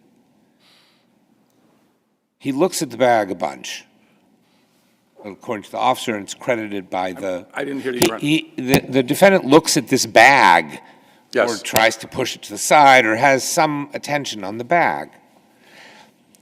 So I think maybe there's reasonable suspicion the gun is in the bag. Can they pat frisk the individual? I don't know if it matters, because at the end the gun is found through a plain field search of the bag, and although your brother says it was manipulated, the actual finding by the judge is that as soon as he touched the bag, he recognized that it was a gun inside, which sounds consistent with what's allowed under plain field. But they did pat frisk him first. I don't know if that's the fruit of the pat, you know what I mean? I haven't really, and it's not argued. But can they pat frisk the guy holding a bag that they suspect has a gun, reasonably suspect has a gun in it? I think so, because, in this particular case, I think they can do it because of the other circumstances. If it's just because he's moving the bag doesn't necessarily mean that that's where the gun is. It certainly just indicates heightened suspicion that this person... But you think there's enough suspicion of him based on his belligerence? Based on his belligerence, based on his attempt to push that bag to the side, based on his telling his companion to close all the windows, consciousness... That's a little tricky where the audio doesn't seem to indicate. I'm not going to say it's not right, but it's a little trickier. Yes. But those are the factors that the court needs to consider in weighing whether or not there was enough. Can I want to go back to the bag. I take the point that the judge made a finding and we have to give that factual finding deference, but we got to see the bag, and the plain field doctrine, to me, to make it make sense, and I think this is the doctrine, it's analogous to plain view. You have to be absolutely certain that the thing you're feeling is what you claim it is. And I know this officer had extensive military experience, and he's an expert on guns, but this was not a cloth bag. This was a backpack, like all the kids walking around have with thick material. It seems to me kind of like a superpower that he could tell so certainly that this was a gun. Do you comment on that? Do you think it's reliable that what he did? Yes, no, I understand, and there is understandably always maybe some skepticism about plain feel that this person has some superpowers, but actually, to correct Your Honor on the facts, it was a mesh bag. So I'm thinking a mesh, meaning that there's holes in it, so you can actually feel. I saw that word, but there is in this. I don't mean to cut you off, but in the video, the officer who's left with the bag walks it straight towards the dash cam and is holding the bag right in front of the dash cam. And I don't know what that mesh meant, but this is the bag is yellow and it's opaque. You can't see through it. I think it's backpack material from what I'm seeing. I don't know what the mesh is, maybe on the outside, but anyway, you might have, well, never mind. I didn't see that part, but I could tell you the testimony was that he felt the hammer, he felt the stock. Yep. And I'm just thinking about how you would do that. I think if you had a heavy, it's heavy, guns are heavy, I think you could pick it up and you could actually hold the gun in the bag. You could, well, I guess that would be manipulation, but he could feel it, through the bag, Yeah. so. But I take your point also that it's the heaviness of the bag. Right, thank you. If there are no further questions? Thank you very much. Thank you, Your Honors. both for excellent arguments. The case is submitted. So we will now take our traditional mid-morning break, and we'll come back in 10 to 15 minutes to hear the remaining 3 cases.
Good morning, welcome back. We will continue our sitting today with the fourth case. It too is partially impounded, so I caution counsel not to mention any of the impounded material. And it is number 25-196, Bowness versus Bowness, and we will hear first from Attorney Clark. Thank you. My name is Robert Clark. I represent the appellant, Piers Bowness. If it please the court. This is an interesting case of statutory interpretation. Here, the parties were married in 1991. They were divorced in 2009 after a marriage of 210 months in length. And in connection with their separation agreement entered in 2009, they provided for alimony to be paid by Mr. Bowness to Ms. Bowness up until the death of either party, Ms. Bowness's remarriage, or Mr. Bowness reaching the age of 65, or some other unstated material change in circumstances. A little less than 3 years later, the Alimony Reform Act of 2011 went into effect. And as part of the implementation of that act, all pre-existing and merging alimony orders were to be treated as general term alimony. And general term alimony is subject to term limits under the Act. And in this case, the duration of alimony would have been converted to 168 months. Yeah, but let me ask you a question. That's not a self-executing notion, by which I mean it seems clear that it's not self-executing because the language that the court may grant an extension of existing alimony material change of circumstances, that essentially this act can be deemed a material change of circumstances. So in other words, the alimony payer can go into court with a complaint for modification and cite this act as the material change if your duration of alimony in your agreement exceeds what the act provides, and you can ask the court to shorten your alimony. But my question buried in there is, it doesn't automatically replace a contrary agreement between the parties as existed here in 2009, right? It did exist there in 2009, except I couldn't really say that it's contrary because the act at that time did not exist. No, but the agreement of the parties was pay until age 65, husband, and in 2011, the act says, husband, you are entitled to only pay for, I can't remember, less than that because you were only married for 17 and a half years. But my question is, that's not self-execute. Is that self-executing? In other words, you still have to come in and ask us for that, right? Seeking the modification, that's right. Correct. And you never did ask for that, husband. He did in 2023. He filed his complaint upon the running of the term. Right, sorry, but not before 2017, right? That's correct. Right, okay. So let me ask you this. You say it's a matter of statutory construction, and in part it is. But a big part of the wife's case is we re-agreed to the extra duration in 2017. And you don't seem to contest that if parties agree to something other than the duration and the judge approves it, they're allowed to do that, right? Well, yes and no. I think the question is that even if we were to characterize the 2017 modification as a reaffirmation of the original agreement, then the question then becomes, what agreement were they reaffirming? Well, I agree with you that there is at least an argument, but I don't know that this is the way this stipulation would have been written. You're arguing not merely do we reaffirm all the other terms, but we reaffirm them, and it shall be as though this stipulation was not entered into, so that we won't be treated as having post-statutory enactment, having agreed to a duration longer. That's how you say it should be read, if it's read to reaffirm. And of course, the wife says, no, it should be read the other way, just as reaffirming it, but meaning that any subsequent change in circumstance may now be, because we've just renegotiated the alimony, so there has to be a subsequent change in circumstance. We'll get to your argument that passing the date is a change in circumstance, but Well, I don't know if there's really anything in the 2017 modification that indicates that that was either party's intent. Can I ask you And- this then, on that question? Yes. Are you okay with that answer? I don't want to cut him off if he was. go ahead. So on paragraph, but number 6, on the stipulation judgment on modification, on the complaint for modification from 2017, it says, in all other respects, the prior orders of the court shall govern. Was there anything that prevented the husband's attorney at the time, I don't know if it was you or someone else, but was anyone that prevented anyone from saying, in all other respects, except as to the duration of alimony, the prior orders of the court shall govern? Or right, that could have been written in there. It could have, but, And if that was the intent of the parties to do that, why would it not be? well, by the same Again- token, Right. it would have had to have been the intent of the parties to deviate from the statutory terms. And I think, going back to something that Justice Rubin had mentioned, is that Linda did not argue this below. This really, and I guess the elephant in the living room, is that this came really from the judge.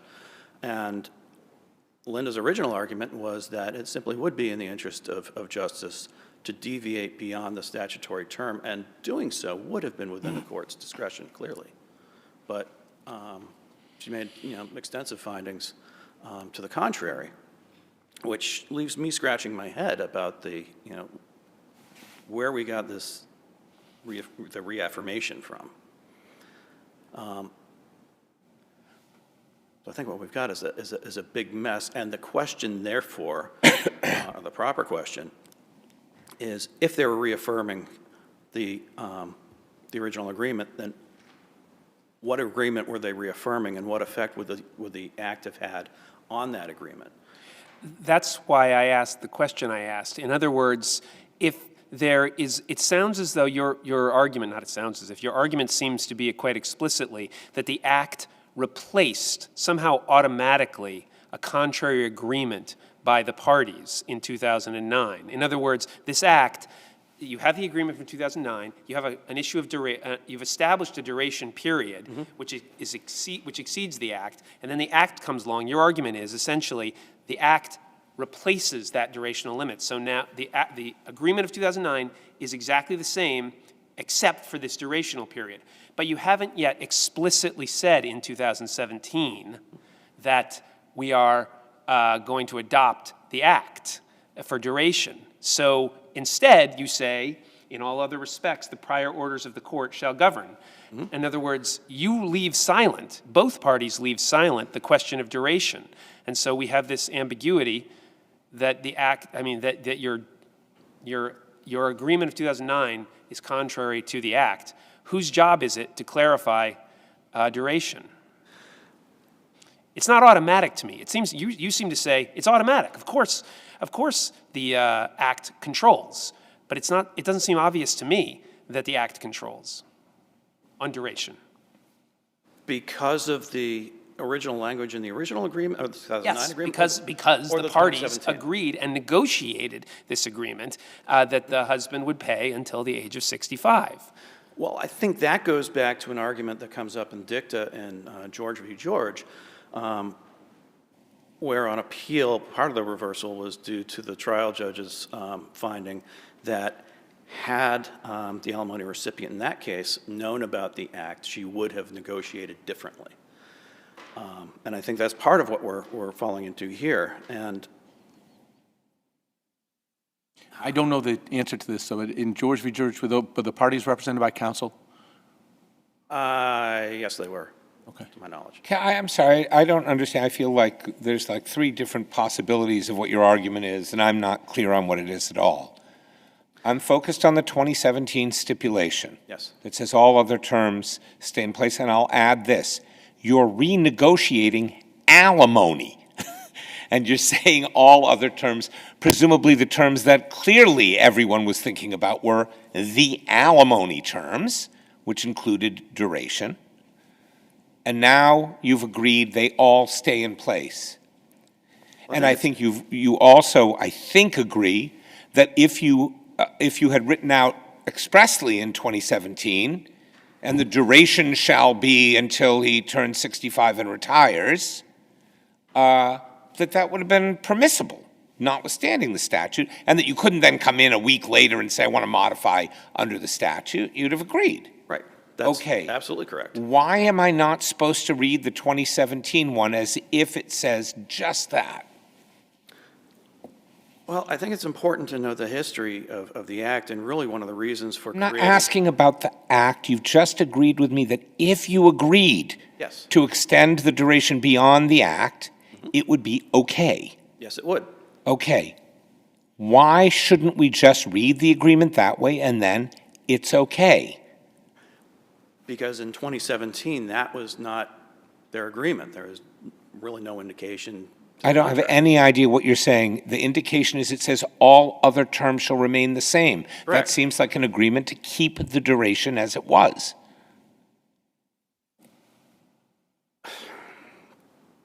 And now I think we're going in circles. I may not be understanding your argument at all.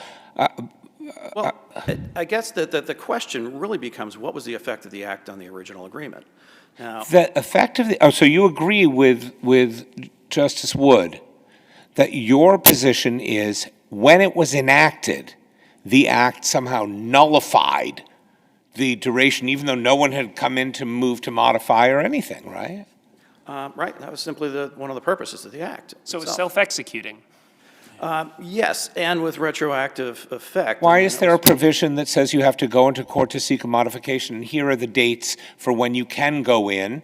And the dates include for you guys something like, I wrote it down here somewhere, I think, September 1, 2015 was the first day that you could have sought, or your client could have sought modification. How can it be self-executing if it says it has to be done through a modification? Well, he would have, at that point, he would have had nothing to modify because the term had not run. I'm sorry. The change is not when the term runs 30 years later. Hey, everybody, surprise, I'm stopping. You can bring it in the very first day on September 1, 2015, and it has a retroactive effect. Well, it's not looking for, I guess that would be, it seems like you're arguing for proactive effect. Because if he'd gone into court in 2015 saying that his term should end in 2023. Yes? The court would have said, you're right, there's a statute that says that. I modify the agreement, and it now ends in 2023. Of course. But another thing might have happened as well. The judge might have said, okay, so you're going to have to pay less now if we think we do the simple math. You've got, whatever, $500 a week times X number of weeks. It'll terminate on this date. So, but I'm going to change the weekly rate of the alimony because you're now getting a break. I'm going to make sure that the person you're paying gets a little bit more overall. In other words, that's just a hypothetical. The point is there's a possibility that going into court and seeking that modification, seeking the enforcement of the act for duration would lead to a different amount.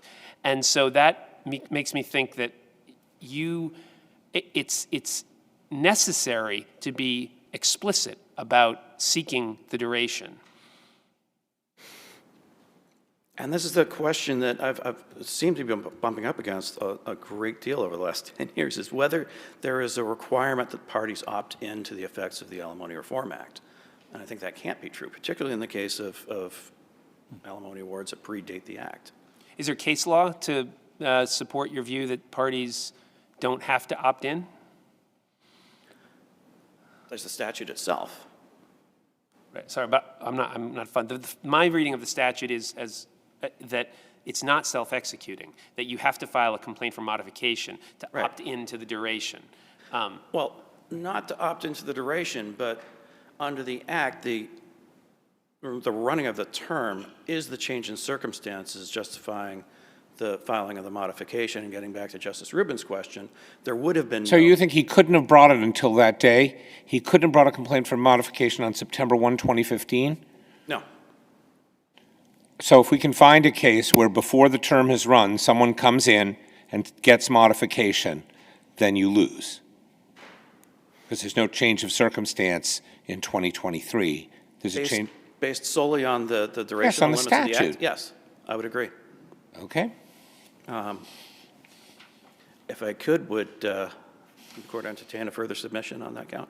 Say that again? Would the court entertain a further submission? No, on I that- don't think on we that would. one question? All right. But your time has expired. Thank you for your argument. Thank you very much. Does anyone want a further submission? I shouldn't just say no. Good. We can talk about it. Okay.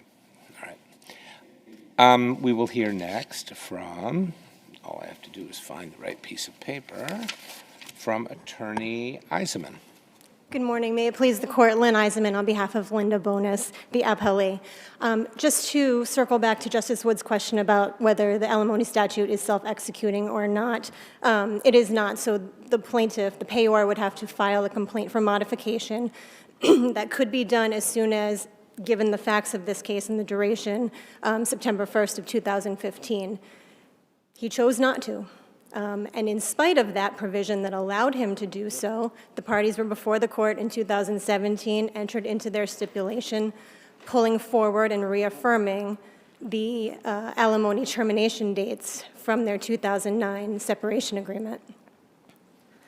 So although Mr. BOWNESS wants to frame his argument around the durational limits of the Alimony Reform Act, excuse me, this case is really about the 2017 stipulation and the terms that were in that stipulation, which he frankly has just chosen to ignore because he believes that the Alimony Reform Act is more beneficial to him because it will terminate his alimony obligation sooner than what he agreed to in the 2017 stipulation.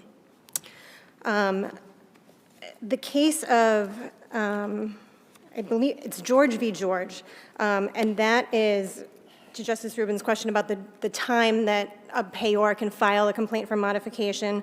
In that case, the parties were divorced in 2002, but in 2013, the husband filed a complaint for modification to terminate the alimony, but based upon the durational limits. And I believe that was before the time had run, and that was that. Was it before the time had run, or you just believe it is? I mean, I could look at it, obviously. So I believe that it was. I can certainly confirm, but No, that's fine. that case talks about a payor with an alimony obligation that existed before March 1st of 2012, which exceeds durational limits, need only file a complaint for modification to demonstrate a material change in circumstances. So that would have given Mr. BOWNESS the right to file that complaint for modification.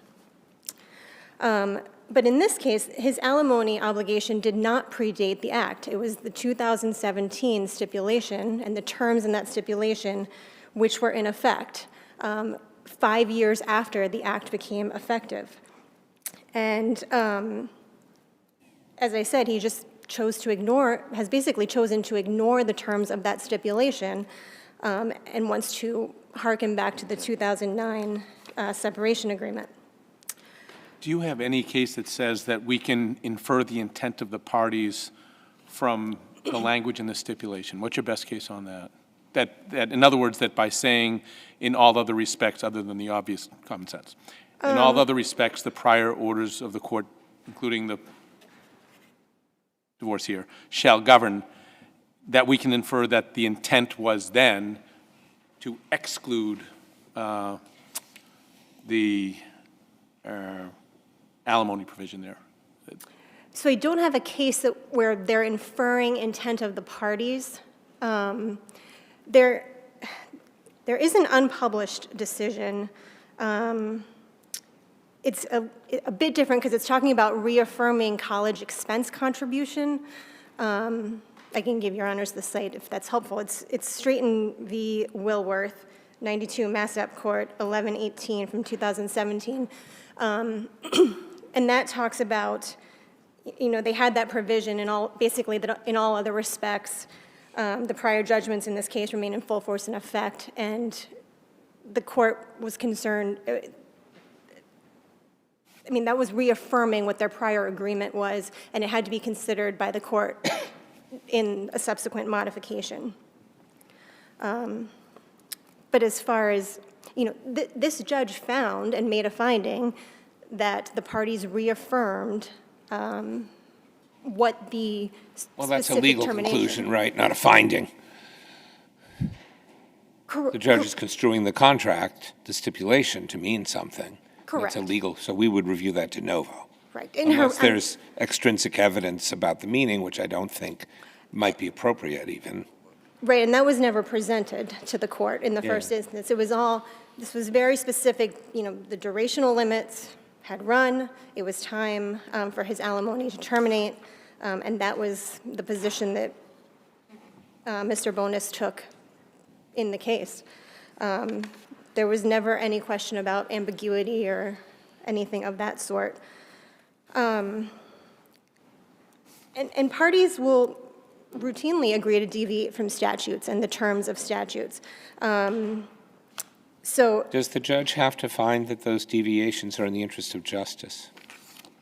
those deviations, no, because it's an agreed upon. Where would I find a case that says that when they are deviations from the duration in the statute, that if they're agreed upon, even if they're not in the interest of justice, the court can do them, can agree to them?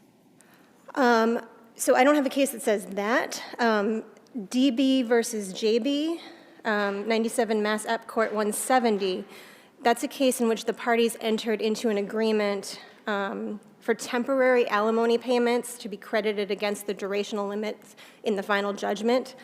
And that is contrary to the act because the statute doesn't provide for temporary alimony payments to be credited against durational limits. But the court there said that because of that stipulation, and that was the parties' agreement, in the final judgment, the court had to take that temporary order into account in calculating how much longer alimony was to be paid. But again, it was just countering the language of the act. And I won't belabor the point too much. I know your honors have read my brief, but again, we're just essentially resting on the 2017 stipulation was clear. Yes, it did refer back to the 2009 separation agreement, but it pulled it forward, and it was very specific termination language and events on which alimony would terminate. So if there are no other questions, I would rest on my brief and just request that the court affirm the judgment. And my client is also seeking appellate attorney's fees. On what basis? That the Mr. Bowness has essentially, as I said, just completely ignored the existence of the 2017 stipulation and has proceeded with an argument that's not grounded in case law, the facts of the case. Do you think this is a frivolous appeal? Frivolous, yes. Okay. Thank you very much. very I see no further questions. Thank you for excellent arguments. The case is submitted.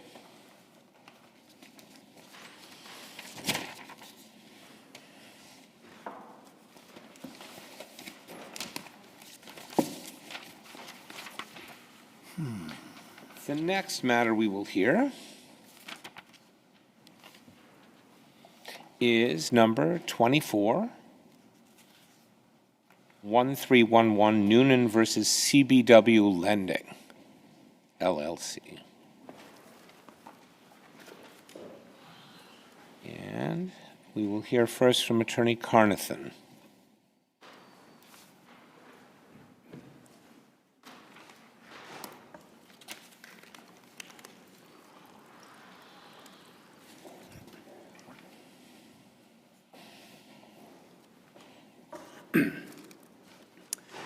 Good morning. Members of the panel, may it please the court. I'd like to start by offering the court a simple rule that I propose should guide the court's decision in this case. And that rule is this, that a party may not profit from its own breach. And to be more specific here, as I imagine the court is aware, what's happened is CBW Lending, as mortgagor. Can you move the microphone a little closer to you? Closer. Yeah. Yep, good. Thank you. CBW Lending as mortgagor admittedly breached Mr. Noonan's mortgage in May 2017. Admittedly breached Section 16, which had mandatory language saying it could not encumber the property with another mortgage, which it did. Even if they, I'm sorry. No, you go ahead. All right, I'm struggling with this concept of encumbrance in this situation. It seems to me like a very technical encumbrance in the sense that two of the owners of CBW loaned themselves money. Because the third member didn't want to pay for this remediation that they were ordered by the city to do. And then within 2 years, they converted that loan into equity. So the encumbrance goes away by magic. And so it seems that the intent of the parties here is to prevent a real, what I would call a real encumbrance, a real borrowing of money from somebody you need to pay back. This money did not in any real way have to be paid back, it seemed to me. What's wrong with that analysis? You're going to tell me that's wrong. Why? There's quite a lot wrong with that, Your Honor. So let me start with first the concept that this was just the owners lending themselves money. Yeah. There's a thread of truth in that, like there isn't any good misstatement. That's fair. That's fair. I encourage you. I encourage you to set me straight. Yes. And to be candid, I can't remember the names of all the entities that were involved, but somewhere here in my notes I can point you to the right sites. I think you'll find them certainly in the contribution agreements, which are in the impound appendix of 425 and 430. VNO. They created this thing called VNO. Two of the three guys from CBW created VNO, and VNO held the debt that $5 million. That's all we need to remember. The two guys created VNO and loaned the money to CBW. But there were layers of this, Your Honor, right? I mean, the two quote-unquote guys were the Vornado Enterprise and Joe O'Donnell, a couple of players in the space. But they sent it down through a number of other entities which were set up specifically to, protect themselves from liability, I imagine. That's how these things are done. And so they were put into certain entities. The money or the interest were moved into other entities. Eventually, the money was contributed to Coastal Belmont, which is the single member of CBW Lending, which was the mortgage or. And so when you set up a structure like that, it has consequences, right? There were ways they could have done this that probably would not have triggered any rights for Mr. Noonan. And these are sophisticated parties all around. The simple way that they could have done it was to just pay the fee, wire the money to the contractor who's knocking down the grandstands. I get it. Sure. They could have done that. Wait, wouldn't they? I don't see this at all. There's a third guy. There's a third guy, Richard Fields. He will not reply to a capital call asking for them to put more equity in. He will not even lend money to this. Correct. So the two of them have to do it themselves, and in the end, they decide to lend the money to the three-guy entity. That three-guy entity has to pay them back, right? Because otherwise, they have put in more money, but presumably the third guy wouldn't accept a reduction in his equity stake as a result of that, right? Respectfully, to some extent, he did, because they bought him out. When? 2019, I forget the exact date. And when was this loan? 2017? 2017. Okay, but we don't know that he could have been bought out in 2017, and we don't know how much more that cost than what they lent, and we don't know, right? I mean, presumably this is a real loan that has to, at least when it's made, presumptively has to be paid back. It's a mortgage. Absolutely, Your Honor. I'm with you 100%. And in fact, the note accrued interest at 10%, so they were paying themselves 10% interest at a time when they were saying they didn't owe Mr. Noonan any interest. They and the third guy, but go ahead. And the third guy. Well, CBW was paying VNO 10% interest. VNO had a one-year maturity date, so it was going to have to be paid back ahead of Mr. Noonan. It was paid back ahead of Mr. Noonan. This construct of, oh, we contributed to equity is sort of a euphemism, right? Because when you Help me explain, help me understand that, because that's, to me, I thought that was really important. It's just converted to equity, but what you just said makes it sound like it's more complicated than that. It's absolutely more complicated. Right, so than how, that. put it into plain English, if you can. Equity is a concept that is assets minus liabilities. Right? Yep. It's really just an equation. And so you're not really converting to equity. You're either contributing an asset or you're letting go of a liability. And here they're apparently contributing an asset. They're putting the money into Coastal Belmont, if you look at the contribution agreements. But they are paying themselves back, right? They accrued 10% interest. They ran up, I want to say, $4.6 million of debt and equity. And they paid themselves back. And not for nothing, but they took a credit against the buyout price from Mr. Fields. So when Fields sold out his interest, he sold it out for like $2 million, which they arrived at by figuring out the value of the property. And I apologize, this is from memory because I didn't know we would be down this particular path. But I think it was $25 million. And then they credited against that the debt to Noonan. I think they took out the CBW debt, and they took out the V&O debt. And they said, okay, the company's only worth, you know, whatever that is, $19 million. So we're going to give you 1/3 of 6, and they bought them out for 2. So they paid themselves back. Okay, And thank so you. the structure by which they did that, we say is irrelevant in any event. Can I ask you, going back to your simple rule that the party may not profit from its own breach, which seems to me like a sensible rule, can you talk to us a little bit in terms of how that plays out when the breach is cured before the other party gives written notice of the violation? Because that seems to me was fairly central, at least to part of the judge's decision on summary judgment. Right, and we would say a core error in the judge's decision, right? Because Why? that's really what she primarily relied on. There are other things we can talk about, but the guts of her decision was, okay, 21G says you've got to give them 10 days' notice and an opportunity to cure, or these breaches don't ripen into an event of default, capital E, capital D. Right. Okay, Mr. Noonan, you get no remedy, even though they've been in breach for 4 years, just about, I mean, within a month, well, maybe 2 months. So I think it was February of 2021 that Mr. Noonan found it on his own. They had done the loan back in May 17.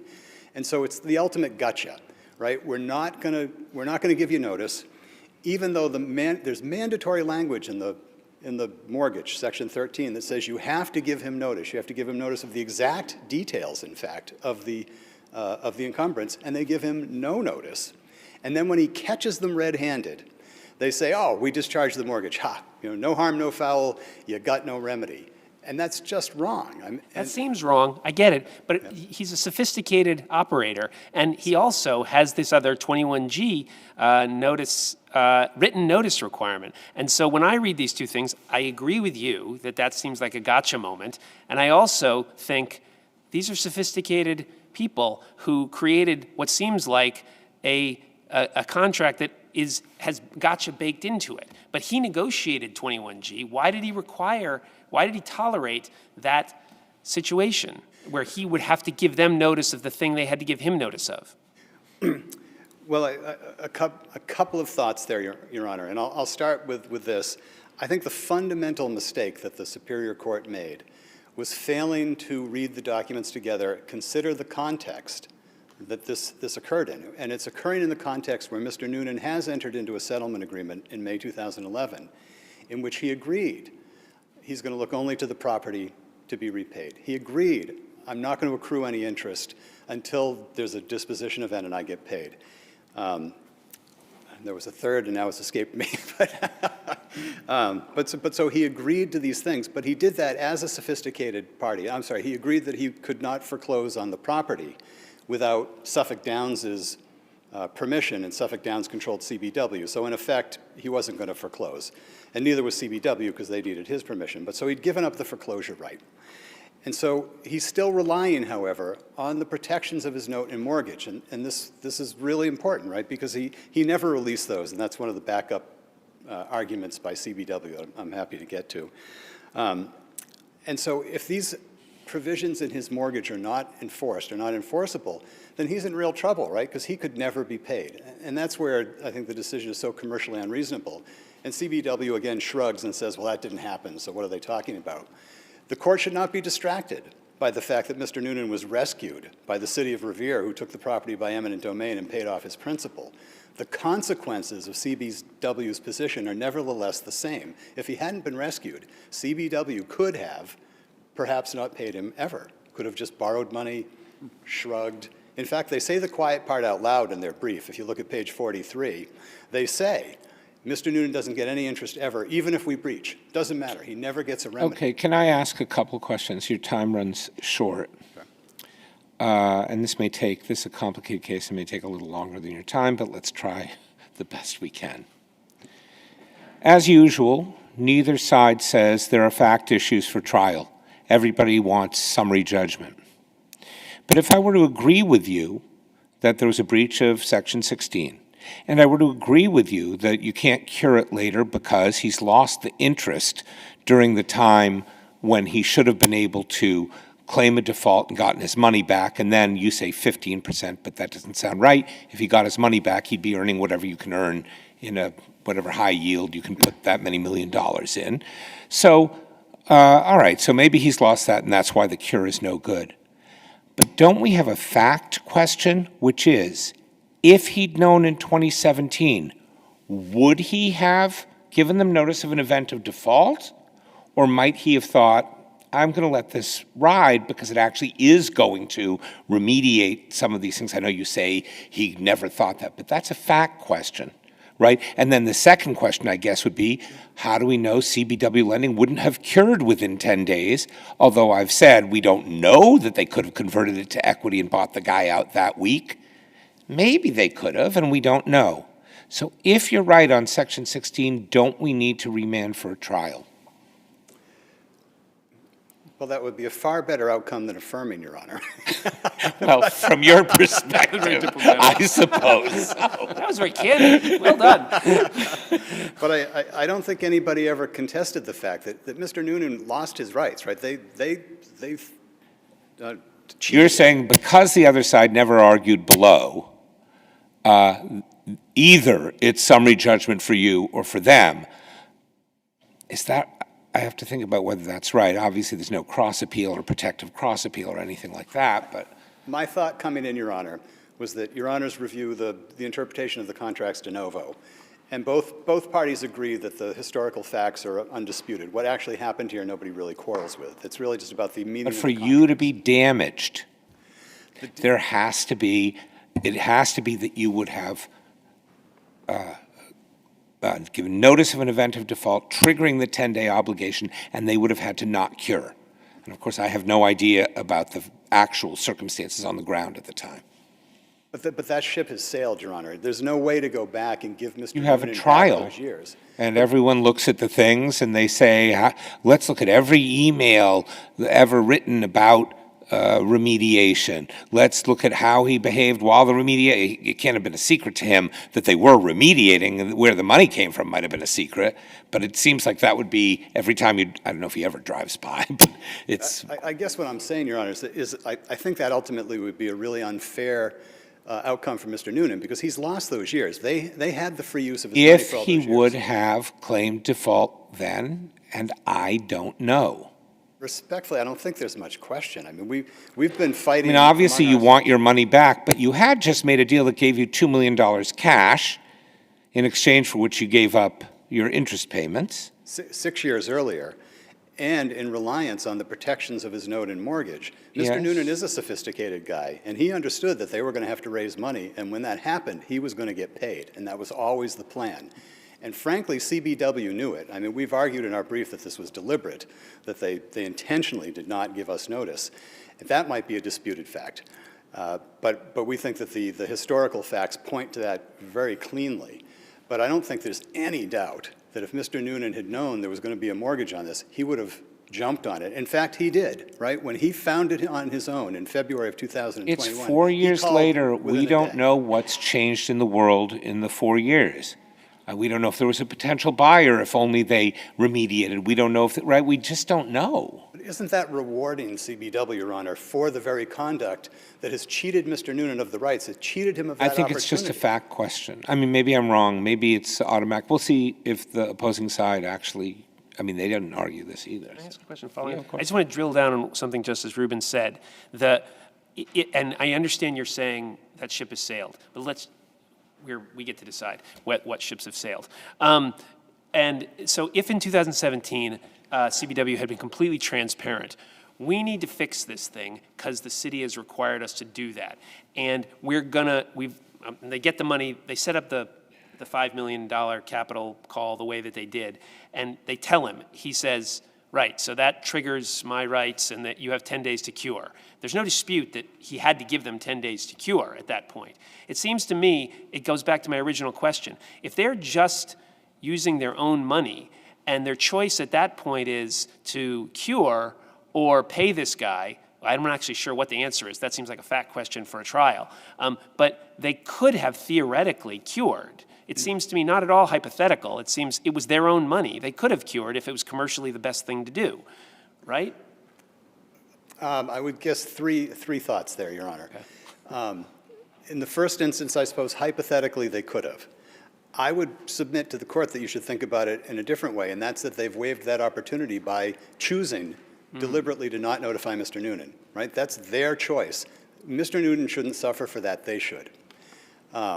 And let's also not forget that we're really focused on the mortgage because that seems to be the cleanest, right? That's count one of the complaint. But we also say they breached the capital event provision of his note. We think that's Which is not an event of default. It's automatic. It's self-executing. It's a payment default. And we say they breached the settlement agreement because he was supposed to get 50-50 on the disposition. And I know I'm out of time, but the idea that Section 9 abrogated all of his rights is just not so. It doesn't say that.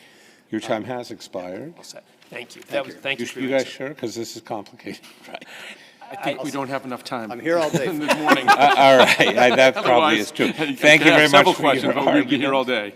We will hear next from, why do I lose these pieces of paper right when they're in front of me? Attorney We will Falvey. hear next from Attorney Falvey.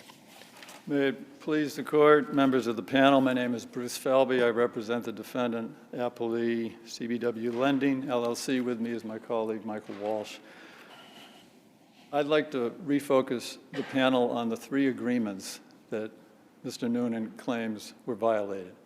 And I'll start with the mortgage, which is what you were focused on with Mr. Carnathan. He initially claims that Section 4 was violated, claiming that the holder of the first mortgage didn't consent to the mortgage, which was required under his mortgage. CBW was the holder of the first mortgage, so it obviously consented to a mortgage it granted, the court found. And there's also an explicit formal written consent in the impounded record appendix at page 562.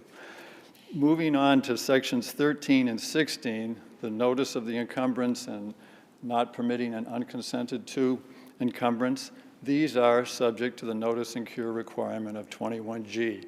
There are exceptions to that provision for payment. If you don't give him notice, and that's a breach of Section 13, then why isn't he excused from having to give you notice of something you've hidden from him? It's not a breach. If you read Section 21G, it says the following shall constitute a breach and an event of default, colon. And then you go to G, and it says failure to perform any obligation that continues after notice without cure for 10 days.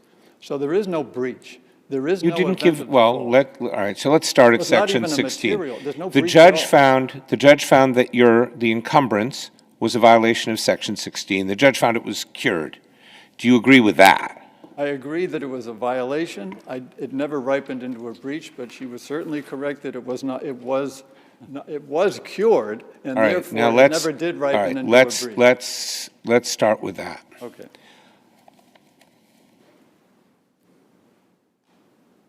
I've suggested to your brother that it wasn't cured because on the day of the violation of Section 16 by encumbering the property, if you'd given him notice as required, I think, by Section 13, he could have given you notice of a default event, and you would have had 10 days to cure then.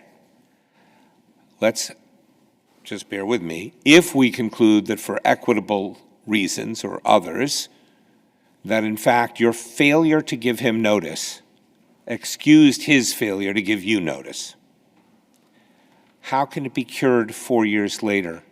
Because on that day, if you hadn't cured in 2017, he'd have gotten his money out and earned interest on it however he chose to invest it. You're shaking your head, but tell me why. Number one, under the law, the only ground on which you could ignore the sophisticated parties' agreement is if We've agreed there's a breach of the agreement. All right, then let me start there. There's a violation of a provision that by the terms of the agreement, which creates the obligation, does not even become a breach of any sort or an event of default unless it continues for after 10 days written notice without cure. How's he supposed to know you did it? Number one, he was on notice from the first lawsuit he brought in federal court that Section 13A violations required notice because the federal court so held. I didn't ask you that. How's he supposed to know that you have encumbered the property? You say he has to give notice. Terrific. How's he supposed to know he has to give notice of this breach? Or you can keep them all secret. You can encumber the property if you can talk anyone into lending against it as a second position mortgage, right? But you can, and you never have to tell him, I guess you're saying, so he'll never know.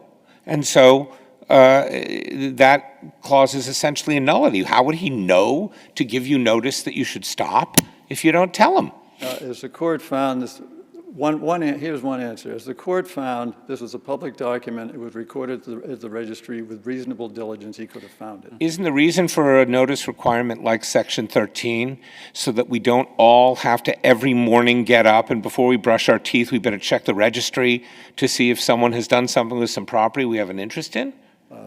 Under these circumstances where a court had already held once that is exactly what Section 21G requires, then it is a reasonable thing to do. And the court seems to have a problem with the proposition that when there's an opportunity to cure provision, that it can't possibly logically apply to a failure to give notice of something. Well, Tage 2 versus Dukas, 17 Mass App Court 664 is instructive, if not dispositive, on these issues. In that case, a tenant had assigned a lease 11 years earlier, but at that time, the tenant hadn't given the landlord notice of the assignment and hadn't asked for consent to that assignment as the lease required. The court, in discussing the consent requirement, said the primary purpose is to give notice to the landlord about the assignment. 11 years later, the assignee sued for breach of the lease. They said there had been disruption during construction by the landlord. And that's when the landlord found out that the lease had been assigned. The landlord claimed a breach of the lease because of the failure to obtain the prior written consent of which it had been, to obtain prior written consent of the assignment of which it had never been given notice and hadn't had notice for 11 years. And what the court said, what this court said, was that the landlord itself had not given the tenant a required notice of default and 30-day opportunity to cure as required by the lease for any breach other than payment of rent. And so therefore, the tenant could cure its breach by obtaining a reassignment of the lease at any point, either prior to or within 30 days of the notice that the landlord was then free to give. So am I right that your case with respect to Section 16 depends wholly on 21G and the statement in it that they have to give you notice in 10 days to cure, and they didn't, or he didn't? Yeah, because it would require you to add an exception to 21G, to rewrite the contract to say that although it specifies... It's a matter, I think, I may be wrong, obviously we haven't deliberated about it or decided anything. It seems like a court would have equitable power to do that if the breach is a breach of notice so that the person doesn't even know that the thing has happened. And I would suggest that under the precedent of Tage, I see, yeah, no, I got the citation, and under obviously we'll under look the at it. plain terms of the agreement of these sophisticated parties, it is no business of the court to rewrite the agreement. All right, so let me ask you about the capital event provision. Your Honor, can I make one more point about course, yeah. the alternative ground on which you can affirm, and we briefed this thoroughly, was that when the settlement agreement in 2011 said that CBW would have sole discretion and control over ownership, development, and disposition of the Wonderland property, that necessarily eliminated sections 13 and 16. So, And many of the other sections of the mortgage, if it means what you say, many other sections of the mortgage as well. yes. Yeah, it left him with the security interest granted by Don't the you think that mortgage. every He said time it. someone mortgages their property, they remain the owner with control of development and control of the property? But what a mortgage gives you, as a matter of law, is bare legal title. Everything else you negotiate for. Of And course. so in his mortgage, he had this right to consent to further encumbrances. That's not necessarily included in a mortgage. And when you read the cases about what's a mortgage, what does a mortgage give you, what's an owner retain, it says that an owner retains full control over disposition, development, exactly the words that are in the settlement agreement. What Noonan did in his mortgage was he took some of that control and he added it to his mortgage. What the settlement agreement did is gave it back to CBW and gave CBW that full control and left him with the bare legal title of his mortgage. That's Okay, it. so let's now talk about the capital event provision. Okay. The capital event provision says that you can't, it's just a definition, it's not, I mean, it's not actually an infusion of capital, but okay. Says that you can't borrow money above $8.82 million. You say we only borrowed 5. He says, where does that 8.82 come from? That's the existing debt. And if you borrow $1 without paying back the existing debt, you're over 8.82. Why is that wrong? Because if that were the case, you wouldn't need any amount to be set forth at all. It could simply say any equity debt financing in any amount. Because the... But there already is equity debt. I understand it could be written that way, but it's written this way. Isn't it far more likely that if you wanted to put a cap on borrowing, it wouldn't be the exact amount already borrowed? You'd say 9 million or 10 million or 5 million or whatever your concern was. Why would you pick 8.82, the exact amount that's already been lent? Well, what Mr. Noonan has suggested is that what this meant is that you could borrow up to 8.82 million as long as you used it to pay off the first mortgage loan, so that there would never be more than 8.82 million before you. It doesn't say that. What it says is what Well, it doesn't say you have to pay it off. It just says you can't do more than 8.82. So if you do pay off the first mortgage, then you've got more space under the cap.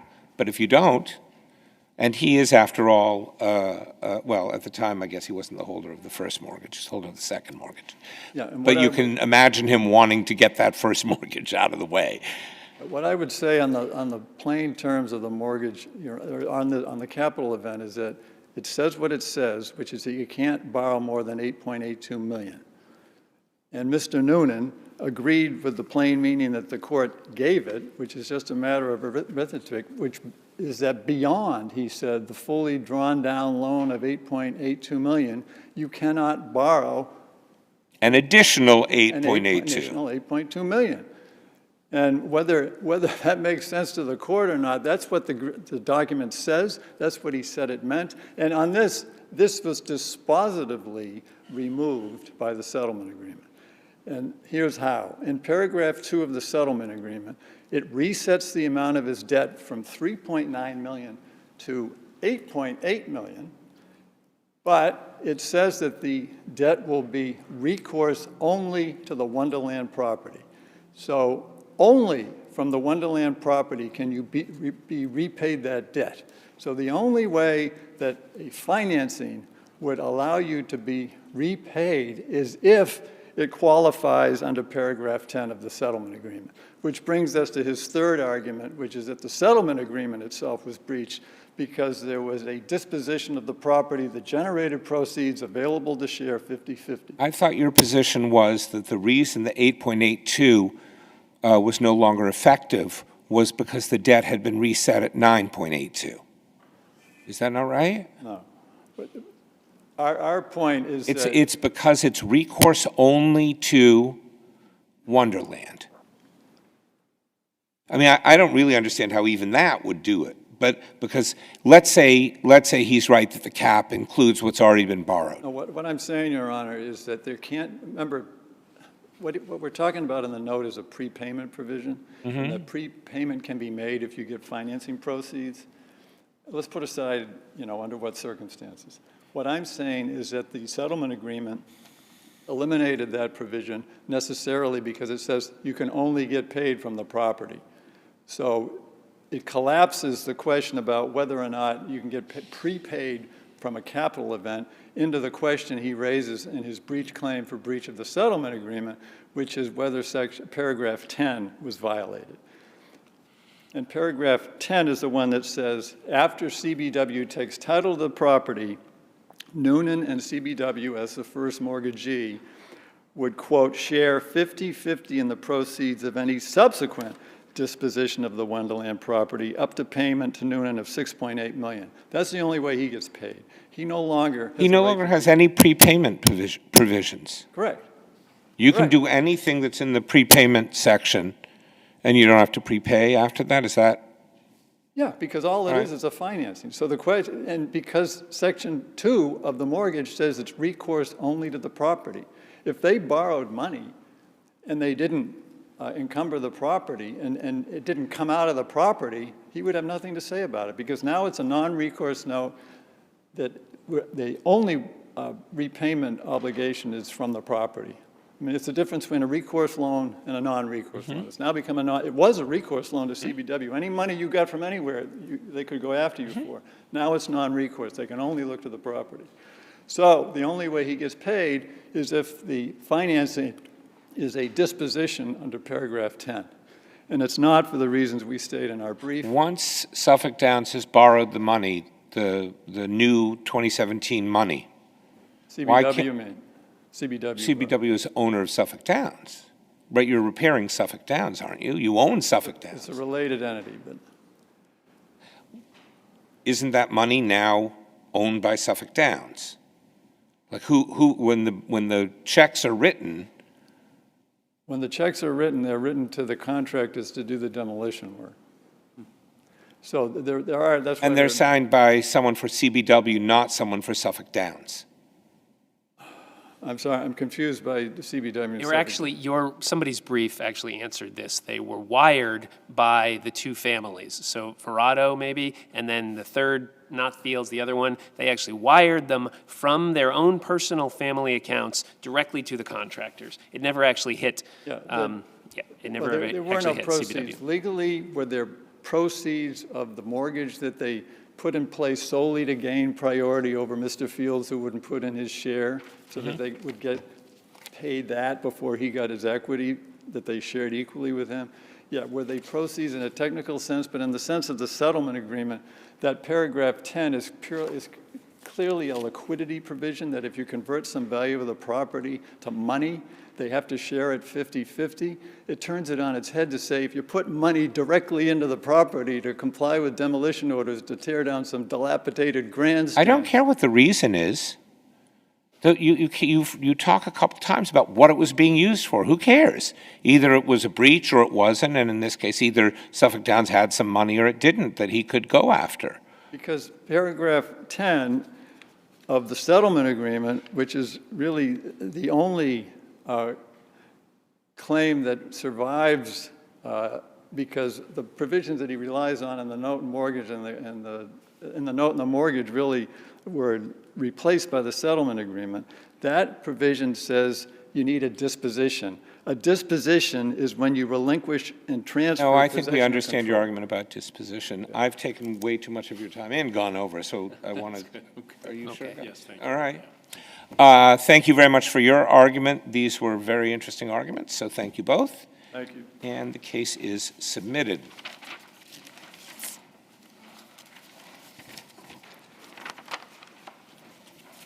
This brings us to maybe our final case.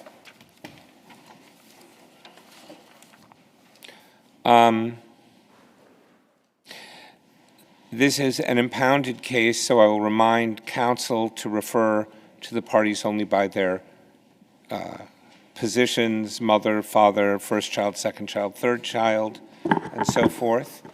It is number 25108, Department of Children and Families and Others versus Mother. And we will hear first from Attorney Clay. Thank you. Good morning, Your Honors, and may it please the Court. Attorney Clay on behalf of the mother who is joining us today. When a judge finds a parent unfit, that judge has an array of dispositions to choose from. The most extreme of those dispositions is the termination of parental rights.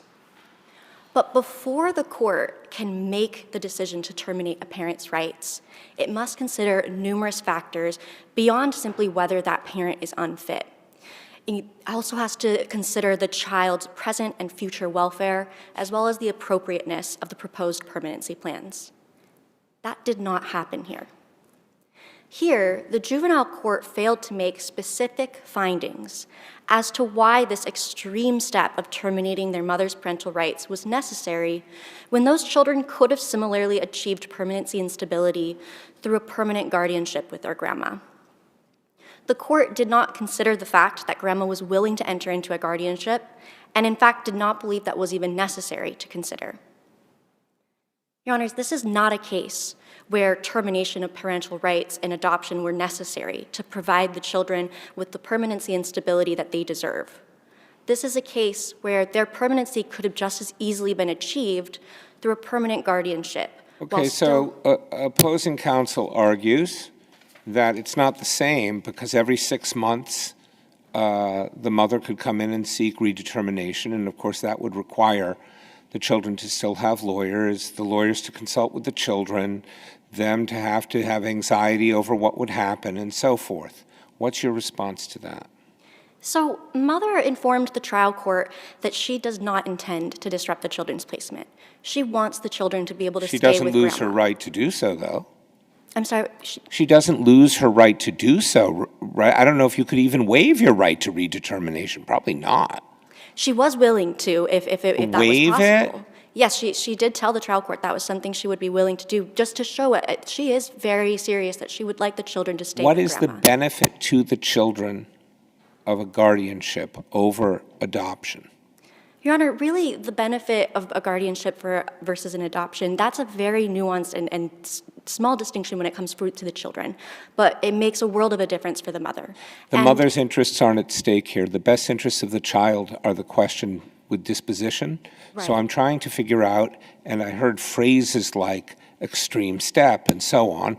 The children were asking for adoption. So they still are, as far as I know, although we'll find out when we hear from the other side. So I don't understand what the benefit to the children is. They will have a parent because it's adoption, so it's not a legal orphan situation, whatever that is. DCF won't have custody. That might be a benefit to them, right, to have their actual grandmother have legal custody. So what's the benefit that would make one prefer? I understand in this circumstance, what's the benefit that would make one prefer a guardianship? So in this circumstance, grandma has said that she's willing to enter into a guardianship, and ultimately she said that— I didn't ask if she was willing to. I'm asking about the benefit to the children. Right. Okay. Well, ultimately she said that mother is going to stay part of the children's lives, regardless, and grandma still has the ability to decide when the visits will happen and to make sure that they're going smoothly, and she's done a great job at that. So ultimately, really the difference is whether to narrow the children's family into a smaller confined version, with just their grandma being their adopted parent, or allowing the family to have this extended family that may not be the most typical format. I thought the grandmother said that she would include the mother even if adoption were chosen. Yes, so where's this cramping happening? Well, so because grandmother is willing to do that regardless, it just is all the more reason why a guardianship would be appropriate here. Is the question in this whether the judge abused her discretion by making the determination that adoption was in the best interest of the child or children as opposed to guardianship? Why was that an abuse of discretion? Well, first, it was an error of law because the trial court didn't actually make any specific findings as to why an adoption was appropriate versus a guardianship. The judge is very sparse on those findings. You're saying that the judge is required, because as I understand it, as I recall it and read the record, the mother did not ask for guardianship at the trial.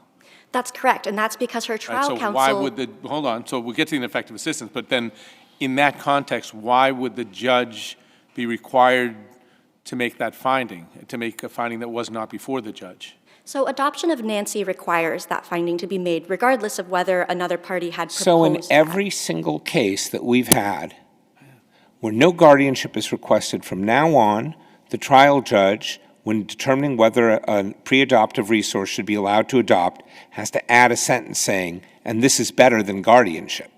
No, not in every case. Well, but why this is not that unusual a case. Children have lived over half their lives with the grandmother. The grandmother is willing to adopt. She could be another pre-adoptive resource. And then the judge usually just either doesn't or does allow the adoption as the best plan. And the judges don't usually say anything about guardianship. Well, under the specific circumstances of this case, where we knew that she's had a guardianship with the oldest child before, she had the children in her care the whole time, had said on the record before that she was open to a guardianship or an adoption, and mother and grandma were working together to have visits. Under those specific circumstances, it was necessary for the court to determine or to make specific findings as to why an adoption served the children's best interests. And it's always their job to explain why adoption is necessary. And that doesn't happen here. The judge in this case just simply said that adoption represents the best plan for the children's future stability and You took the words success. out of my mouth. The conclusion of Law 37, adoption is the best plan for the children. She needs to say more, you're saying? The judge needed to say more? Yes, the judge needed to say more. She needed to explain why it was adoption, why we needed to take this extreme step of terminating their mother's parental rights. When grandma was willing to provide her daughter with these visits, when the children were able to safely see their mother, with grandma, able to ensure that boundaries were being followed, et cetera, in that situation, the court was required to contemplate why we needed to take this extreme step. Can I shift you to the ineffective assistance? You don't have too much time, but maybe you do. You have some time. But the ineffective assistance to me is your best argument. I don't mean to rush you, but it seems to me. That that's if mother wants that, and she tells her lawyer, please argue for that, at least in the alternative. That's a powerful point, but we have a problem of proof here. The affidavit of her trial lawyer saying, I don't remember her asking for that. What do we do about that? Well, the trial counsel, his affidavit actually says that he didn't remember it right away, but he did consult his notes. I disagree. It does not say he ever remembered it. It says he consulted his notes. It doesn't say, and I found that she had. It said, appellate counsel informs me that she told me this. I don't know what that is. Well, after I informed him, he reviewed his notes, and that's when he agreed He to didn't that write an affidavit. affidavit that says that. Now, he did say that she said to him she wanted to do anything she could to prevent termination, and so presumably that includes a guardianship, which does prevent termination. Right, and under the circumstances But of this case... I'm still hung up on substantial ground of defense or substantial risk of miscarriage of justice. We've been told in the criminal context those are the same. I still haven't heard a benefit to the children from guardianship in this. I liked your answer in your brief at pages 24 and 25. I think it's important to remember that this is a court of law, and we're a country of laws, and we, for better or worse, have defined family relationships in very legal terms. And so while it might seem a bit esoteric to say that the grandmother has legal guardianship, permanent guardianship, and the mother's has something left that is not that, but she's not been terminated, which I think is such a complicated word, that means a lot to a child, that my mother has not been terminated from my life, whatever that means. Is that what you're arguing? Yes, and the fact that they can have this expanded family and still be able to maintain that relationship with their mother without it completely being legally broken. And again, that's a lovely argument, but it's not what the children wanted. Well, according to the record, the children had told their trial counsel that they wanted to stay with grandma. And that is what mom wants too. I want to make it very clear They're that here objecting to this appeal. They're saying, don't send it back to consider guardianship. But we're talking about the best interest of the children, and the best interest of the children absolutely should include what the children think, but it isn't controlled entirely by what the children think, is it? In other words, we are determining in the first instance, the trial judge is determining for herself what is in the best interest of these children and their children. So, and luckily they have lawyers, but they might be wrong, and so the judge might say, you know what? I think it's in your best interest to not terminate your relationship with your mother. Is that in the realm of possibility? Correct, and the judge, in making other considerations, should have thought about, what the future interests of the children. The fact that grandma plans on including mother as part of their family, regardless of the outcome here, is a consideration that the court should have made. And the court should have also considered the grandmother's interests here too, and her preferences that she was open to either position. She wasn't demanding an adoption. This isn't a case where grandma was saying, there's no way that I can allow a guardianship to continue. Mother can't stay part of their lives. That's not this case. And I want to make it very clear that I'm not arguing that every time we have a kinship guardian placement or a kinship placement and a relationship that's continuing or something like that, I'm not arguing that every time this happens, we shouldn't terminate a parent's rights. There are still moments and cases where termination is necessary, but that's not the case. But in every here. case, whether they ask for it or not, you're saying the judge has to write, but not guardianship. Under these specific facts, yes. And not just the not needing guardianship, but the court really should have talked more about why termination was necessary, why we needed to go so far as terminating. Well, the judge does say in finding 37, the department's plan of adoption of children by grandmother represents the best plan for children's future stability and success. Yes, Your Honor, but that's not a specific and detailed finding. And that's what was required. What about when you consider that in the context of the other, I mean, there were 600 or 700 findings, but the other however many findings about what an utter disaster the mother's interaction with the children was on many levels? You can't, are we supposed to ignore that completely? No, it's not that I'm asking the court to ignore that, but rather we need to consider, can grandma handle that? Is grandma able to maintain a relationship with mother, and what's the plan for mother's future in the children's relationship? The judge says that the best way to ensure the children's stability is to have the grandmother be the parent and not just a guardian. How is that an abuse of her discretion to do that? Well, because first, the court, again, did not make specific and detailed findings explaining why that was necessary, why we needed to terminate a mother's rights, when we have a grandma here who is more than willing to ensure that that mother stays part of the lives. Grandma wants her daughter to be part of the children's lives. And she's said that they will be. I mean, it seems like a trade-off here. Either, and of course, even with a guardianship, it doesn't mandate the mother's involvement in life. It could prohibit the mother's involvement in their life. But in any event, it does give her a right to seek redetermination, and it is not remotely clear to me that she wouldn't do so. And this is supposed to be about stability. So on the one hand, you have, yes, we keep this legal connection. She's their legal mother. But there's instability. And the other way is the grandmother keeps her involved in the family, but there is no risk of a redetermination motion. Right. Well, I would first say that parents will have the right to periodically seek review and redetermination. That's true.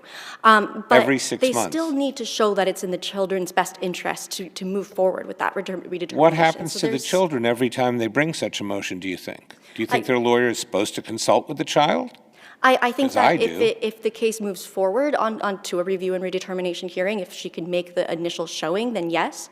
But Do you she would think still when the have to make motion is brought, they don't have to tell the children, listen, there's a motion, and it says this is the changed circumstance, and could you give me some facts about that, or? Surely, but mother would still have to get through that process of filing that motion and bringing that to the court. And mother's already made it clear that she wants the children to stay with grandma. She Right doesn't now. want to, well, she doesn't want to destabilize their placement. She's also said she doesn't want to destabilize them. She just wants to remain part of their lives.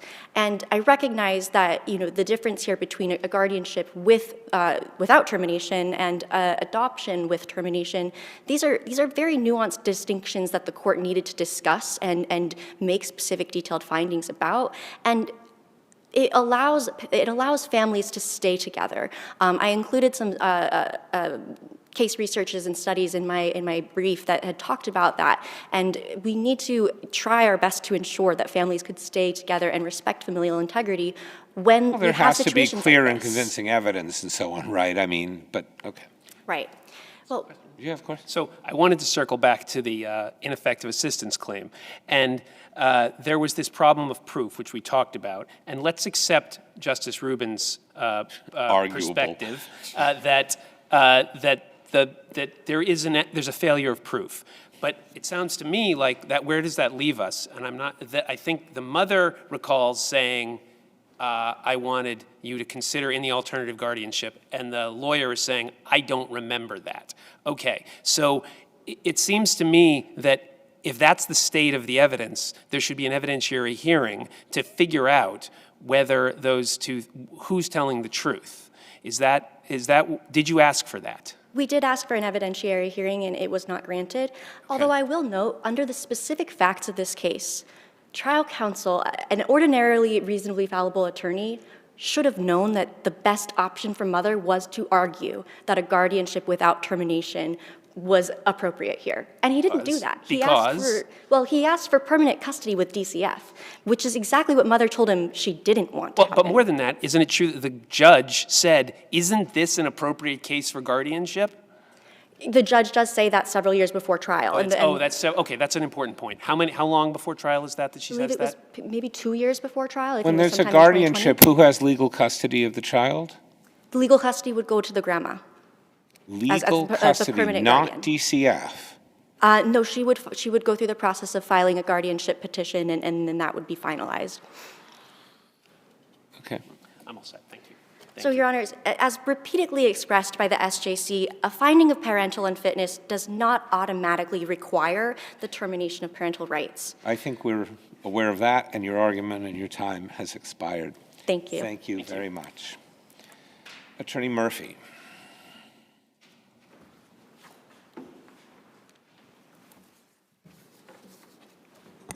Good morning. May it please the court. Lynn Murphy for the Department of Children and Family.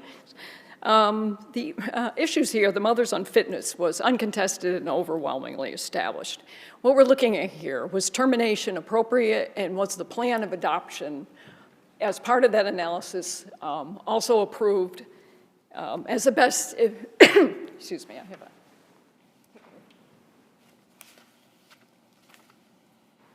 a and was a plan as part of that termination appropriately affirmed or chosen as by the judge as serving the children's best interests.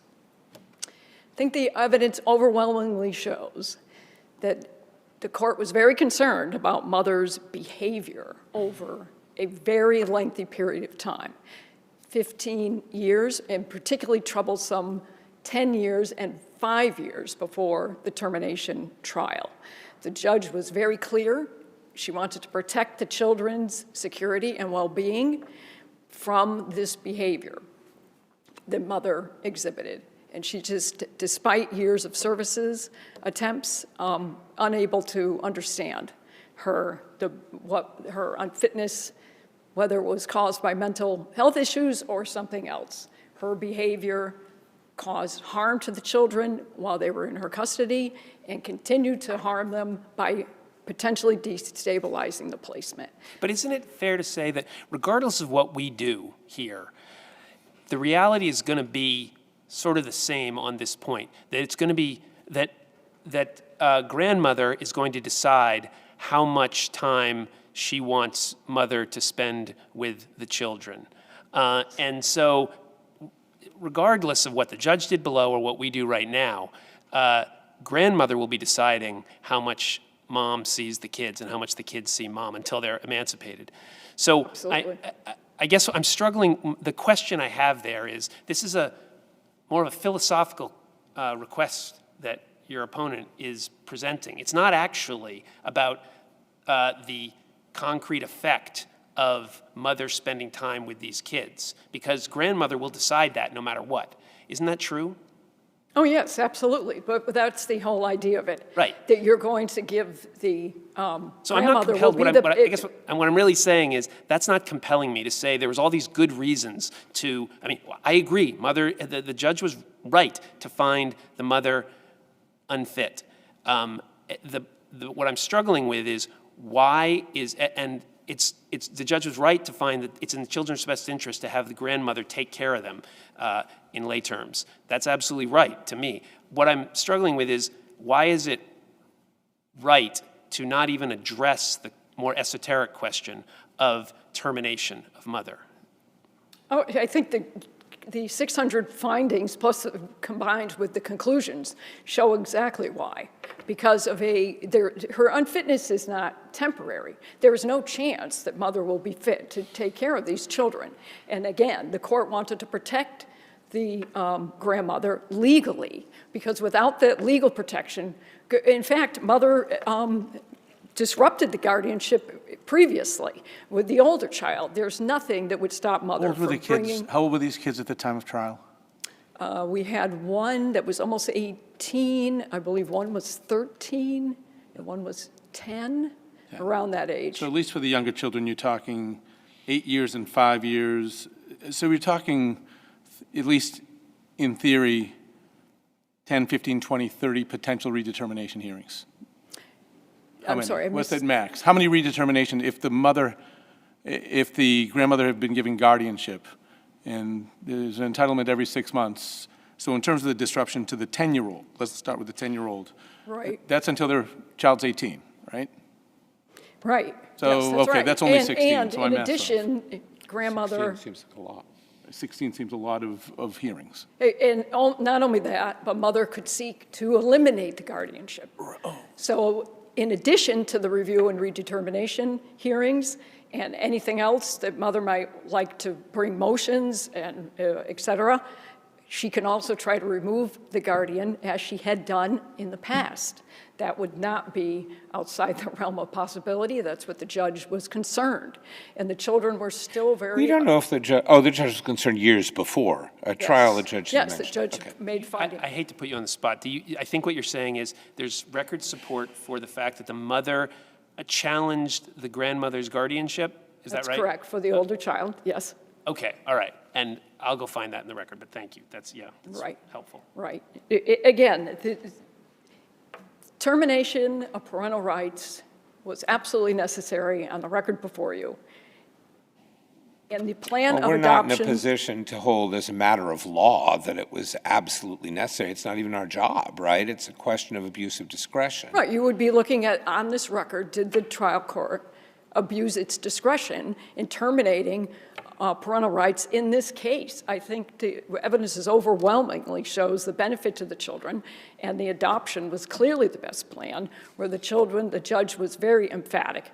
We need security and stability, and that is something they did not have while in the custody of mother and thereafter. Your time has expired, but of course we have Very your brief much. as well. Thank you. Rest on my brief. Hear now from Attorney Katz. Oh, I'm told it's Attorney Katz, but it appears to be Attorney Mushari. Is that right? Yes, yes, Your Honor. Okay, so your children 1 and 3? 1 and 2. My brother, counsel, represents child number 3. Okay, I thought the brief said the other way, but go ahead. Okay. Good afternoon, members of the panel. May it please the court. My name is Michelle Mosharit, and I represent child 1 and child 2. But my both clients are asking this court to affirm the lower court's decision to find and finding of adoption is in the best interest.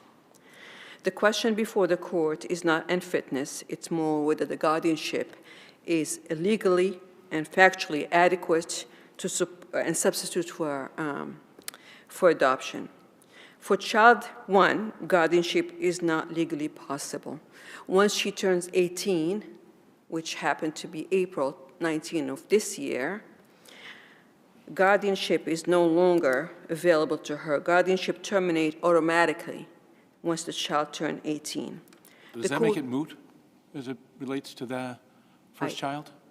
Does that make the issue moot? Yes, it is. It is, Justice Brennan, it is. Okay. Now, with regard to child 2, guardianship is not legally stable. How recently have you spoken with your client? Yesterday. In person? In person, Your Honor. And the position, well, I have two questions that are a bit like that outside the record. Is the child still in this placement? Yes, Justice Rubin. She still is. And nothing has happened to draw into question whether an adoption would take place if we affirm this? Nothing, Your Honor, to the best of my knowledge, because I had a Okay, link. and the child prefers adoption to guardianship? That's correct. Okay. Nothing changed. And that's not substituted judgment, that's an expression of the child's own wishes? Yes, Your Honor, it's not substitute judgment. In fact, child 2 will turn 14 next month. Okay. So, and 210, Section 2 allows children 12 and older to consent to adoption. If I may, I just want No, please. Thank you. So, child 2 more so is a bit traumatized. And in order for me to explain what's going on, I have to go out of the record, if I may. Mother has been appearing. Let's not talk about post I'll leave it there. Okay. So guardianship does not provide a child 2 with stability. In fact, to your note, Justice Rubin, it opens more a way and road to more litigation. It's multiple repetitious litigation that this court rejected in adoption of DYLEN. SJC held that false hope is harmful to the children. In this case, if the guardianship is to be ordered, this child will be in limbo because she will expect that reunification will take place. And the history of this case proves that the mother lacks boundaries. There was a guardianship with child 1 in 2009. Mother went back to court after repeatedly asking the court to vacate the guardianship, claimed substantial change of circumstances, and managed to vacate that guardianship. And the result is another removal and another state intervention. This is something that should be avoided at all costs, given what the children have been through, Your Honor. Now, with regard to both children, require permanency. With child 1, adoption is still available to her under 210 Section 1, and she wants the grandmother to adopt her. With child 2, she has never wavered since I was appointed. She continued to ask for adoption. She wants to be adopted by her grandmother. So at the end, I would argue that guardianship preserves litigation. Adoption provides permanency, and we're here for the permanency, not the unfitness of the mother. If there's no other question, I would rest on my brief. Thank you. Okay, thank you very much. We will now hear from Attorney Katz.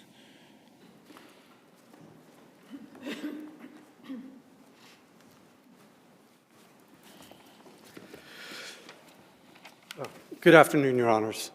Attorney Daniel Katz for Child 3. Justice Rubin, I believe you said that the overarching concern of these cases is the best interest of the child.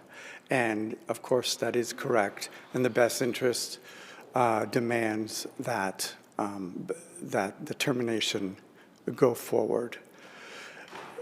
The concern about the guardianship is, given the history and the evidence of mother's erratic aggressive, and potentially dangerous behavior. The guardianship gives the mother, unfortunately, more access, more opportunities to try to disrupt the home, the permanency of what this child wishes.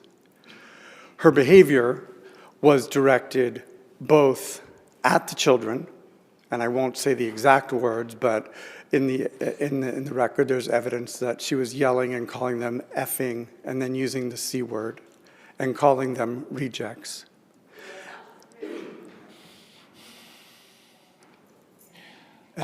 Yes, I noticed that you, in your brief, spoke about a few incidents, including those.